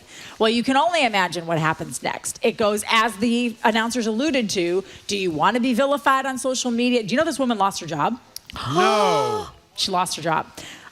She lost her job. I just read that yesterday. She lost her job. They found out where this is what happens, right? Like, I think though she was in like education or something. So like there's probably some sort of a moral standard in like how you act and the example you set for people. I mean, double check me on this, but I don't think I saw it on like that up. Well, I don't think I saw it on. We should make clear, she doesn't just go and say the ball. She runs over to the father. And she's about an inch from his face. She's screaming. He says vulgar things with the little boy there, with her hand inches from his face. The little kid is very upset. And here's the quote from the father after the fact. I was just trying not to set an example of how to de-escalate the situation in front of my son. That is, as you said, an admirable point of view. A lot of people, and this is going to be the question for our listeners in about 5 or 6 minutes, a lot of people thought the example that he should set for his son is not to give in to a bully. The problem is, what does he do? He's not going to punch her or push her right. or whatever. Well, I mean, that's the thing, right? Like, this isn't a female, male situation. It becomes, I think, even more fraught for the father. What are you going to do, scream back at a woman? And then you look like, I'm kind of with the dad. Like, yeah, me too. I know you shouldn't give in to a bully because you know what? I wonder if this guy was astute enough in the moment to know the father that everything is captured on camera. That when that home run ball, that camera follows the trajectory of the ball and it's always on someone. Like maybe in the back of his mind he was like, you know what? Someone's going to see this, and I have an opportunity here. I can either just hand this woman throwing a temper tantrum, and then the rest of society will take care of it, or I can get into an argument, and then I look as bad as she does. It's like it kind of goes back to, I heard you guys use the Michelle Obama thing, I think, last week. When they go low, we go high, right? Like, I wonder if in that moment... And lose, I know. I mean, listen, obviously, each situation is different, but I think in this situation, it was the right thing to do. And then the kid has completely, and the father, the Phillies went out of their way. They brought him a signed bat, which they then put on. Yes, they did. I think they brought it to him in the stands. Then they brought him down into the tunnel at the stadium in Miami. He got to meet, was it Reese Hoskins? No, it was another player, Harold. I can't remember who the player is. But he gave him a bat. Signed bat. Gave him a bat. He got to meet the player, and then Marcus Lemonis. I would not have known this, but do you know who this is? He's like a businessman. He's a Marquette. He's like he graduated 4 years before I did from Marquette, so we never crossed paths. But he's just like he's had a really successful life, unlike me. He's like a multi-gazillionaire. I mean, he owns like 7 companies. Money ain't everything, my friend. That is true. But go ahead. But he bought this kid World Series tickets. Oh, I didn't read that. He said, the only reason I saw it is because Marquette posted about it and was like, our alumni, saw what happened and told this kid, I think whether or not the Phillies are in it, but I think for sure if the Phillies are in the World Series, which no offense, Jim, I'm rooting for the Brew Crew this year. You've had your opportunities. He's going to get them tickets to go to the World Series. So he's gotten all of this. And then in the end of it, like think about how we're talking about the woman as though how would we be talking about this entire situation if these two adults, if the dad had decided to scream at the lady and stand his ground in front of the, we would have said both people acted inappropriately. Yep. But instead, I think the dad looks like someone who set a great example for his son and said, you know what? look at what happens when you do the right thing. You get something even better than a baseball. By the way, that's the question we're going to ask you in 2 minutes. The story you read, which I read too, about the school system is false. Oh, the woman identified on social media as Phillies Karen. By the way, I read she's a Red Sox fan, by the way, and has never been an employee of the Hamilton Public Schools. The district writes, social media and news reports are wrong. Hilariously, the public school statement like a real also site. said this. Anyone who works for our school district, attended as a student, or lives in our community would obviously have caught the ball barehanded in the first place, avoiding this entire situation. By the way, if you've never been in the stands for a ball, just to give you some context, if someone catches it, it's theirs. And if you take it away, everybody agrees that's a mistake. The ball was on the ground. The woman is in a seat behind it, reaches for it. The guy, the father, is down the row. He runs over to it, and he got it first. I mean, them's the breaks. Like, if you get to it first. Before you go, since you do the Olympics and that sort of stuff, Margery and I both wanted to go to the World Cup. We saw that if we won food for the final, it's coming to North America, as you know, 3 countries. If you want food for the final with your ticket, it's probably going to cost $73,000. So we can only afford one ticket. Can you get the other one of us? $73,000. Can you get us the second ticket? Well, maybe we can ask Marcus Lemonis. Exactly. Can you believe it? This is going to be the hardest ticket, like maybe ever in America. So what I don't like about this, though, and this I think is so shady, and I hope at some point politicians do something about this.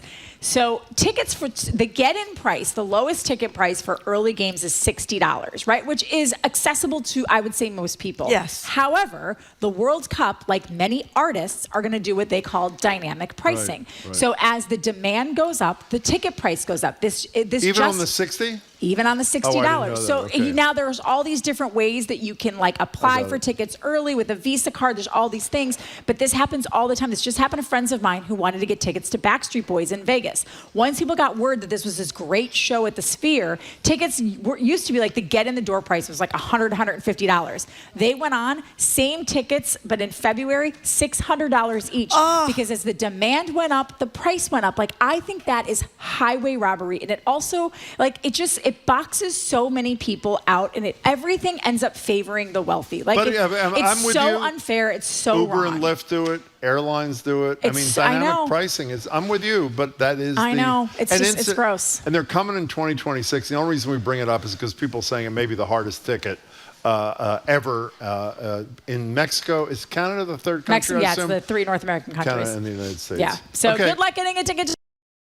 Good to see you, Trenni Casey. Bye. Thank you so much. Thank you very much, Do what she did. Go vote. We have been speaking with NBC Sports Boston anchor reporter Trenni Casey. Thank you very much, Trenni.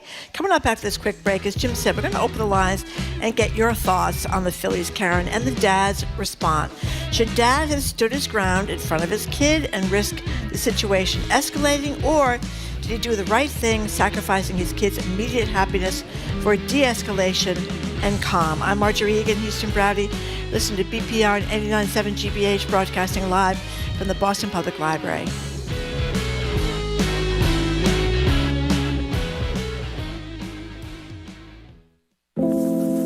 The fires that ripped through LA earlier this year destroyed thousands of homes, leaving homeowners a choice: rebuild, relocate, or... Thought of moving a house, even a house that's like super beat up, it's like, oh yeah, bring it on.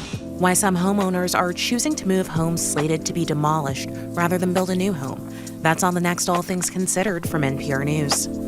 Today at 4, here on GBH News 89.7. Our programs are made possible thanks to you. And Buzzards Bay Coalition. You can choose your own coastal biking adventure on October 5th with 41, 77, and 100-mile options. SaveBuzzardsBay.org/ride. This message funded by the Southeastern Mass Visitors Bureau. And the Museum of Printing in Haverhill, preserving the history of graphic communication from typewriters and presses to computers and copiers. Their expanded exhibit of rare and historic Bibles is now on view. More at museumofprinting.org.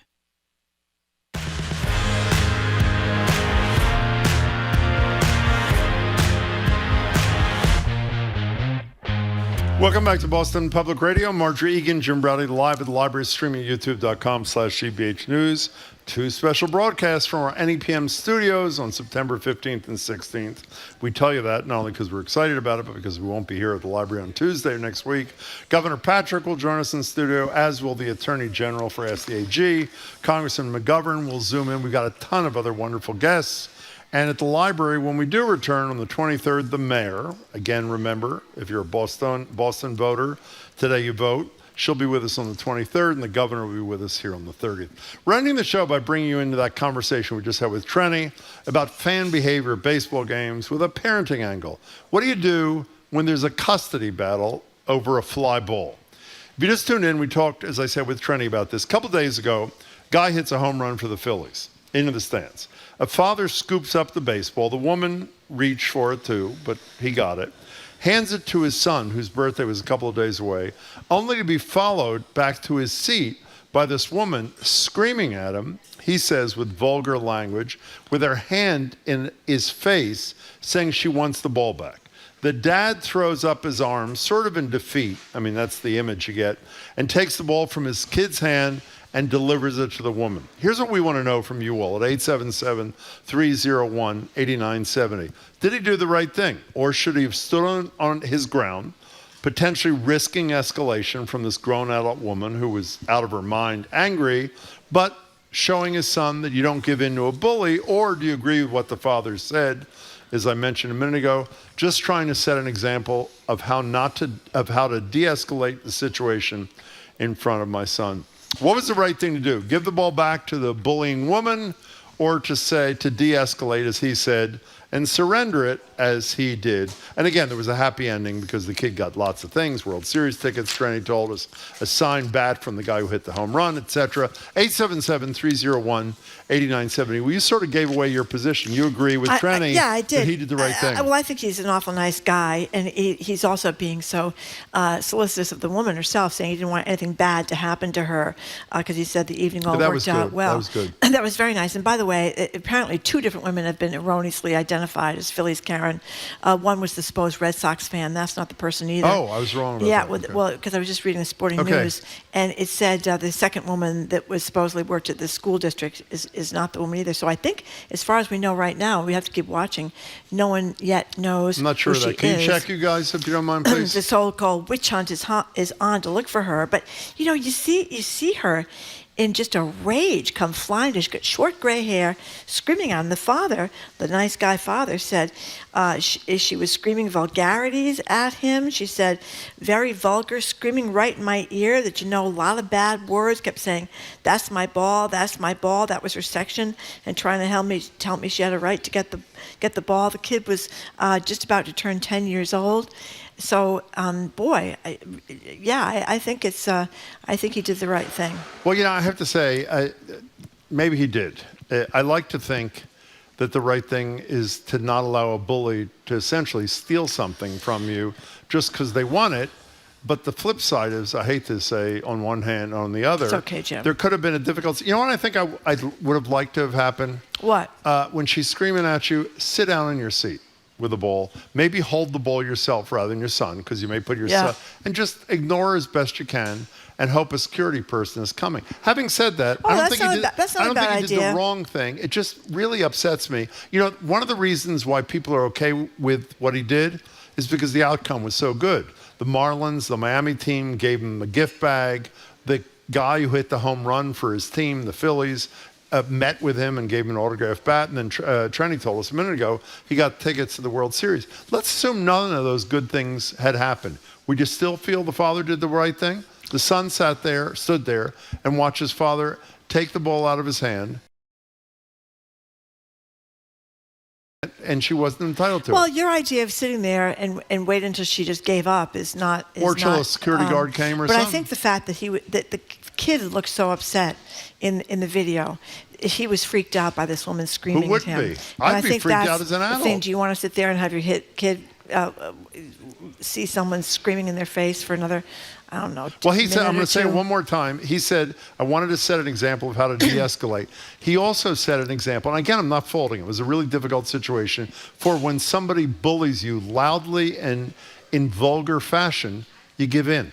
Well, what do you think she's thinking today, reading all these stories about her actions? Yeah, but they didn't know that was going to be the outcome. No. They didn't know, don't worry, she's going to be vilified in social media down the line. I just think it's a lot tougher question than you and Trenni thought, even though at the end of the day, if I had to make a decision, I'd probably be with you. 877-301-8970. There's no question, regardless of what you think, the father really cares about the kid. I mean, because his motivation, as he said, was he wanted to set the right example for his son. So whether we agree with the example or not, the guy was a mensch. Listen to what he said in the story. The father? It was tough. The father. It was tough giving the ball back, but it ended that situation.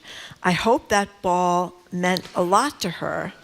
Then he said that while he would love to get the ball back for his son, he wishes no ill for the woman.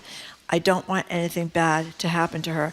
Something bad will happen to her, because sooner or later I think people will figure out who she is. I think one of our colleagues, can you check? I think we do know who she is. Well, maybe we do by now. Sure. I'm not saying we're going to give you a name so you can go harass her, but I think we do know who she is. I'm not sure. You know, one last thing.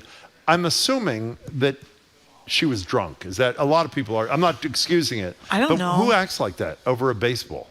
I mean, who acts like that? Go buy a baseball. Angry people out there, Jim. Okay, fine. Dog at the baseball park. Let's go to Patrick. We had a lot of incidents. You know, you sit in the far bleachers of the Red Sox before the new ownership came in. Didn't you take your son to Gillette Stadium and sit in the drunk-free zone? I sat in the family section. Where they can't drink. Because people got so drunk. I There was know. this huge guy that was walking up the aisle, and he was weaving from side to side. I was afraid He's going to fall on you? I was afraid he was going to fall on true? us and crush us all. Yeah, and he was swearing. I mean, it can be pretty wild. I mean, a lot of drunks at football yeah, games. I think they try to do what they can to. But I remember years ago when the Red Sox were still losing. You know, it was a free-for-all out there in those bleachers. You know, two things, if you don't mind, Zoe. One, find out if we know her name. We don't have to say what it is. And secondly, has she ever apologized for this? I don't think so. Usually one would assume if she was drunk, if she sobered up, she'd realize that she humiliated herself and acted really poorly. Regardless, what's your take on what the father did? Patrick, you're in Hyde Park. Thanks so much for calling. Hi. Hey, how you doing? We're good, thank you. I wanted to say, if you see it 100 times, because I did, and Jim, you would have said, you know, first his body kind of completely reacts, like what's going on. Yeah. And I think there was a genuine, like a road rage. He really assessed it like, this person's crazy. I've got to guard my family and take off. Like, if someone came at you with a gun, you'd give your wallet. You know what I mean? The woman looked nuts.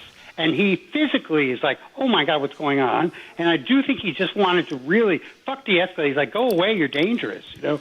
But the other thing I wanted to say... We can't say that word on the... Yeah. We got to let you go, Patrick. I know you didn't intend it, but we got to be careful about language on the show. Up until that, I agree with you that there was a look of incredulity on the face of the guy, and the son. She really looked violent. She did look violent. Yeah, she That's did. A very good point. And the kid was just standing there thinking, "Oh my God, you know what is going on with this woman?" Yeah, she was really.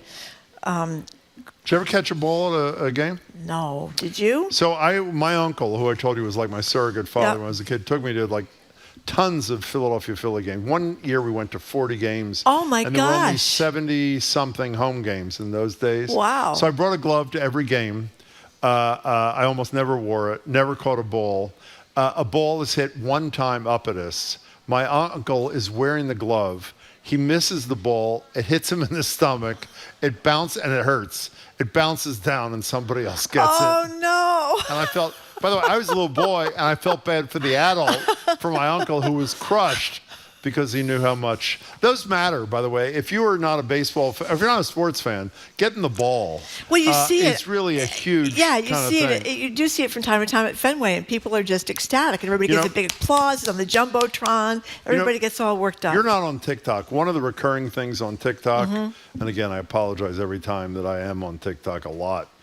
They're beautiful scenes. Again, you have no idea if they're real anymore because of AI, of an adult catching a ball at a baseball game and turning around and handing it to the kid sitting, even if it's not his or her kid, turning around and giving it to the closest kid, which I hope is true. How great is that? Right, which is what you should do. Yeah. You know? Robert and Lowell, you're next on BPR. We're talking about the Philadelphia Philly kerfuffle there. Hi. Hey, thanks for taking my call. Sure. First of all, Jim, from Christopher Muther, I couldn't believe you said you've never heard about laundry sheets.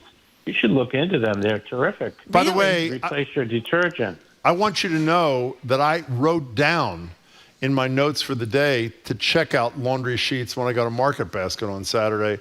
So I'm on it, and I'm embarrassed I didn't know about them, Robert. And thanks. I'm glad you like them, too. I sent you a text about them, too. Oh, they're great. Thanks. And also, if I could, may I comment more on the situation at the U.S. Open, the kid with the tennis ball? Sure. Because I think it makes my point a little bit better. Sure you can. It was a terrible thing that Polish millionaire that took the ball out of that kid's hand. Yeah. But let's remember that the children who are lucky enough, entitled enough to attend a major match at the U.S. Open and have such glorious seats as that kid did is already, going to have a pretty good life. Yeah, but he's a kid. You're right. He's a kid, Robert. I know. Okay. I know. But there is this entitlement syndrome that we sort of continuously promote, which I think is just a little bit weird. The kid's I don't think okay. that may be. That's not fair to the kid. Okay, but go ahead. I got it. Well, the kid isn't going to be crushed. The kid is going to have a good life. Well, what if Robert? What if you found out that the guy sitting in the outfield seats at the Phillies game in Miami was a zillionaire? Would you not care that again? Yeah, go ahead. I'm not saying I don't care. I'm saying it's wrong, and the guy made an idiot out of himself. Yeah. By what he did, and the same thing in Philadelphia. The only thing in the Philadelphia game was that guy out of his seat and out of his section trying to snag that ball.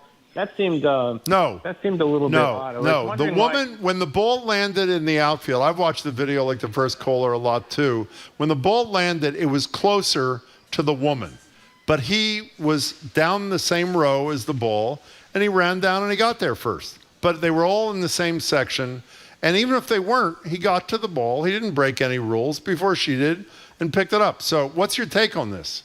Yeah, my take is that the woman was definitely out of her mind, out of control.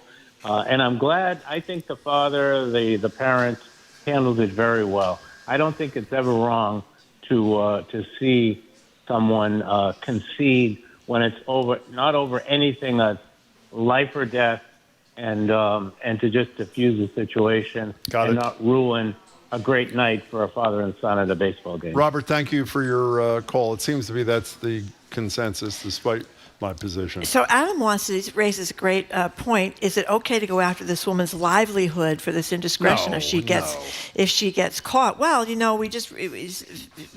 could happen. People could be really mad at her about this. And then other people are saying they have different interpretations of what happened. Now, you watched the video much more than I did. So I did. This texter says, I watched the video several times. Apparent to me, the father snatched the ball right before Karen could reach it, and you could see that he felt guilty as he walked away. Maybe he felt like he should let her have it. Then he had a better vantage point, easier for him to get it, and he gave it to his son to make it look better. I hear you. That's your perception. I've watched it a lot of times. I don't think what happened afterwards suggests that was the case. She was closer to it. She didn't get it. I've seen that happen a million times at a game. Roy in New Bedford, you're next on BPR. We're talking about the incident in the stands at the Philly game. Hi. Hi there. Long-time caller, first-time listener. How you doing? Thank you. What's up? So I think the father's behavior was entirely situational. He had the weight of public opinion behind him when he had that in the stands. So in that case, the public opinion holds the lady accountable. Otherwise, he has to stand up for himself. So if it's the same situation but nobody's there to see it, he has to stand up for himself. Otherwise, it's up to public opinion. Well, when you say if nobody was there to see it, you mean in the stands? Because an earlier caller said, he was thinking about it being videoed on social media. I don't think you think about that in the moment. Was your point that people were seeing it because they were at the game? Yeah, because it's in public, because it's a public display. You hold the court of public opinion behind you when it comes to accountability. Got it. Okay, Roy, thanks for the call. Okay, some texters, by the way, are mentioning the incident that we've talked about many times of the little child that was behind you in an airplane that was kicking your seat. It was in front of me. And he made a big stink about that. And the air marshals had to come and interject. No, you got that slightly wrong. I was flying back from London, and a little boy who was maybe 3.5 feet tall. 3.5 feet tall. By the way, I don't know if you know, I'm 6.5 feet tall. You are. You're okay, big. And I'm an adult. Enormous. I was sitting in my seat, which is tight anyway, as you know, they're tight Yep. on airplanes. It was coach. Yep. And the little 3.5 foot kid reclines his seat fully back, so there's no room for me, and it's crushing my knees. Crushing his knees. I asked the little boy to move his seat up. You know what he does? He doesn't do it. So when he goes to the bathroom, I reach around, press the button, and his seat goes up in upright position so I can reach. His father starts screaming at me. The flight attendant comes over, and even though I was in the right, would you not agree I Jim was in the right? says he was in the right. Even though I was in the right. The little kid. The flight attendant, this is 747. 3.5 feet tall. So there was a bar. The flight Jim attendant is 6.5 feet tall. said, you will come with me Outweighed him by 275 to the pounds. bar and stand there for the remaining 4 hours of this flight, or the air marshals will escort you off the plane when you land at That's Logan. right. Well, this has caused some of the texters to doubt your veracity in this particular situation. Here's Aaron and Hopkinton. We all know how Jim deals with kids on airplanes. I think I know who Jim would be in this situation. So there you go, Jim. I just wanted to pass that along. Pat in Auburn. What do you think, Pat? This is unbelievable. She's got memory like an elephant. Go ahead, Pat. I'm sorry. Go ahead, Pat. What's up? I think that woman who went after the baseball was right. What? Yeah. The woman was right? Yes, she was. 'Cause Why? men just assume they can take whatever they want from women. Okay. Okay. But, you know, Pat, that may be true, but the woman didn't have the thing to have it taken away. Do you know that? No, I thought she had it in her hand and had grabbed it. No, she says something like that, but if you watch the video, what I would urge you to do, it was sort of like a free ball, as we call it, kind of thing. I have to say, Pat, just so we're clear, I assume you'd agree with this. If the woman had possession of the ball, And he grabbed it out of her hand, then that would we be would bad. all say that Yeah. she should get, even though she shouldn't walk over with the kid there and start screaming vulgarities. So, Pat, watch a video, call us back next week, and we'll have a conversation. Now, we learned Thank today, I read in the Globe today, that the couple, the woman, I think, in the Coldplay incident The where wife they of were the CEO? I think it's the other woman that was with him. What happened to her? Well, they're getting divorced. So the couple, they filed for divorce. I think it's the woman that was in the HR department, but I could be wrong. One of those couples, he was the boss, she was the HR head, and they were caught canoodling at the Coldplay concert. But they catch a ball, too? Why are you bringing that up? Well, I'm talking about the people getting caught doing things in stadiums on videos, because I think this is a very wise word from one of our texters who says, never forget the expression, the internet has a new hero and new villain every day. Your goal is to become neither of Beautiful. them. Can I say one other thing? I have checked. So don't start searching for a video of the little boy who reclined fully in his seat at 3.5 feet tall. There is no video of that particular incident. Yeah, and I have to say, the flight attendants assessed the situation and told you to knock it off, or you'd have to air Can I marshals tell you would something? greet you at For those Logan who are new to Airport. the show, let me just sum up something, if I may. Yeah. So a state cop yells 100 obscenities at me. I get charged with a crime. It's never Jim's fault. When he yells at me, I have to go on trial. To get Margery as a witness, we have to call her as a hostile witness to my trial, even though she was there. That's one. Two, you don't believe me in terms of what happened on the plane back from London. And three, you keep referring to Harriet Heinemann, who I barely knew, as a shot putter and my girlfriend, neither of which she was. Jim. What's that? People know you. They've listened to the show. They know you. We have another anonymous texter who says, Jim, whose fault is it that your seat was too tight? And did you have an incident at Fenway Park as well? Well, that was an incident. You've Margery and I. several. I'm going to get this out of the way. That was not the same kind of incident. Margery and I went on the air during a Red Sox playoff series. How do you know she wasn't a shot putter if you barely knew her? And said that we are the only media people who can't get tickets to the Red Sox. The guy who was head of SBLI at the time, Bob Sheridan, was kind enough, called us after the show, gave us his tickets. So we went, we sat on the first base line in very nice seats. And it is true, the seat was very small. So in the 7th inning stretch, I couldn't stretch.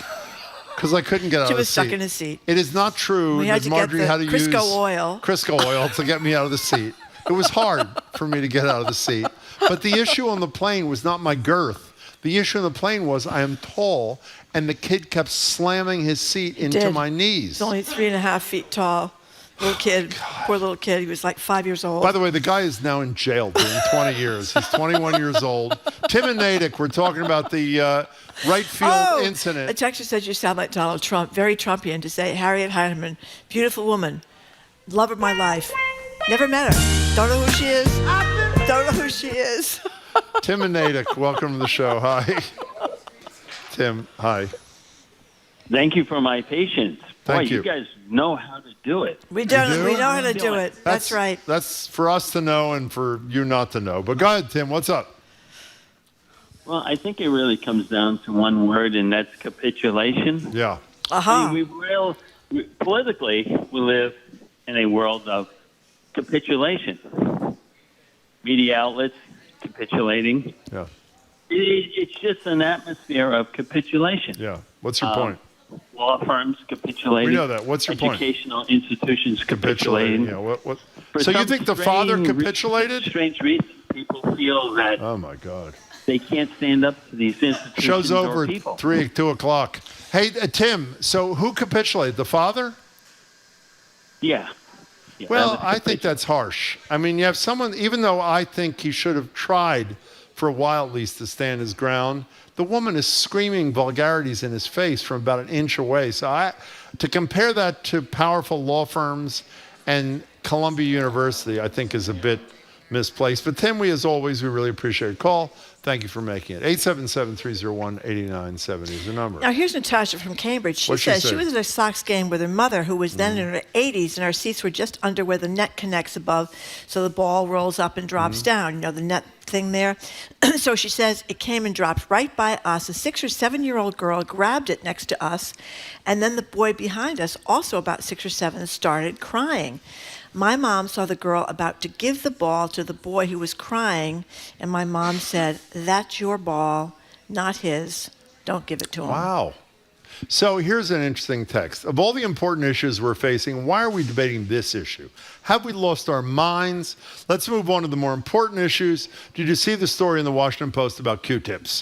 Actually, we're doing that story tomorrow. We did see the story. We did. And we know how important it is, at least to Q-tips me. We're doing it tomorrow. And us. Yeah. Or Q-tips and you. Remember the expression we learned the first time we did a Q-tip segment? People got mad about it. No. Eargasm. Oh, was eargasm. The expression. That's right. The caller That's told right. us about I thought you were talking about people getting upset because people call elderly people in cars Q-tips. Q-tips. Because all you can see is a little tuft of hair. Yeah. We'll do that tomorrow. We'll make fun of old people tomorrow. The maid Nas, they were like that. They had to sit in the yellow pages to drive the car. It was tough. Yeah. But unfortunately, when they sit on the yellow pages, their feet don't touch the gas pedal. So it's, you're damned if you do and whatever. I'm sorry, Margery. Matthew from Newton, thank you for calling. Hello, Matthew. What's up? Hey, guys. I'm going to ignore the echo, first of all. But Margery. Sorry. Yes. It's okay. Margery, when you go to the Sox games, the way that you can avoid paying the extra for the family seats is just don't go to a Yankees game. Yeah, they're really tough, aren't they, the Yankees games? Oh, my gosh. When I first came to town, people were like, okay, Fenway Park is great, beautiful. It is a one-off experience. But if you go when the Yankees are in town, it's a completely different animal. So I just remember that.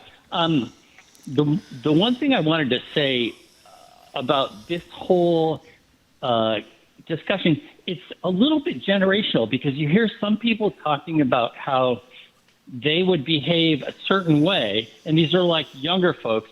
I'm slightly older than younger, but younger folks who talk about like how, the camera's on you, like people are watching you, like you want to behave in a certain way because otherwise you're going to get pegged with this, right, with bad behavior. Yeah. And 20 seconds, Matthew. Go ahead. Yeah, for a lot of us, we don't think about cameras on us all the time. We want to be, genuine and deal with people well. When my son, my youngest, was like 8 or 9 years old. One day, things were heating up in the kitchen. He came up to me. He said, "Dad," he said, "just walk away." And I remember thinking, like, "Oh my gosh, you're repeating to me exactly what I told you." And he was trying to be funny, but in the end, I think the guy did the right thing. Matthew, thanks for the call. It's a good story with your kid, too. We really appreciate it. Joining us now is Jared Bowen. Jared, do you know what we're talking about? Yeah, it's not so much fun to walk away. I mean, it's more engaging to create a little show, right? So would you have held onto the ball and let the woman scream at you and say, "Do whatever the hell you want. It's my ball, my kids"? Well, I think you have to. Well, I don't know. I'm sort of with you, actually. Yeah. I mean, it's very difficult because the woman was totally out of control. Right. But so do you think that the kid who reclined his seat, even though he's only 3.5 feet tall, was in the right, or was I in the right when I moved his seat up to upright position so I could sit comfortably? And by the way, John Excuse me. Beverly has a question about the What is airplane. He wants to know if you need the seatbelt extender. Oh, that's so funny. See me laughing right here? Okay, let's skip that. What do you really, the level of immaturity is frightening. Thank you. That's Topo Gigio, my good friend. What are you doing on that show of yours there, Jared So Bowen? Imari Jeffries is going to be joining us. He recently led a tour around the monuments and around downtown in front of the State House and Boston Common. And in this moment where the White House is telling us what constitutes history, he's reminding us all that constitutes U.S. history. We're going to be talking about Edward Gorey and the Gloomy Gallery. This is an exhibition that's on view at Harvard. If you don't know Edward Gorey, the ghastly from Tiny's and his macabre ways that we saw in PBS Mysteries. So it's a chance to get up and close and personal to his student days at Harvard. And then you've probably read about this, Nicholas Boggs' new biography of James Baldwin. It's called A Love Story. It's getting incredible reviews. He joins us to talk about this decades-long effort to write this book. Sounds like a great show. As always, Jared will be listening. Thanks so much, Jared Bowen, 2 o'clock. Thank you, Jared. Okay, an anonymous texter says, Harriet Heinemann comes up, and now Jim's talking about eargasms. You guys have gone off the rails. Margery's so happy. I am. It's great. I'm very happy. Yeah. Okay, thank you very much for listening to another edition of Boston Public Radio. By the way, she won the meet. I don't know if I ever told her she won. Came in first. Did she win? She got the gold, yeah. There Okay, you go. You inspired her, Jim. Okay, go ahead. Okay. He's moving like a tremendous No, that was not She her. That was. was secretary. She was shot putting like a tremendous machine. Okay, go no ahead. one could believe it. Go ahead. Okay. Check out our TikTok page. We have a podcast 24/7. Tomorrow we're going to be back here at the library with the Culture Show's Jared Bowen, comedian Steve Sweeney. That's going to be a blast. And director He's got a new Ian Barrett. movie about growing up in Charlestown. New It's film, Townie. fabulous. That's exactly. Will and David Willis of Bully Boy Distillery talk about challenges in the spirits industry and some new boutique bottlings, and embrace Boston's Imari Jeffries, who's on Jared's show this afternoon, going to be with us tomorrow. I want to thank our crew, Zoe Matthews, Aidan Conley, Nicole Garcia, Hannah Laws, John LaClaw Parker, Jamie Bologna, the BPL staff, Maddie Guy, Bill Francis, Juan Jose Cadena, our host of the Newsfeed Cafe, and across the street at the Lenox Hotel. Jared and the Culture Show come on right after we are done. I am Margery Egan. Jim Browdy. Don't. Let's just say goodbye and end on good terms. Thank you for listening. We'll see you tomorrow. End of show. Bye. Goodbye. Bye.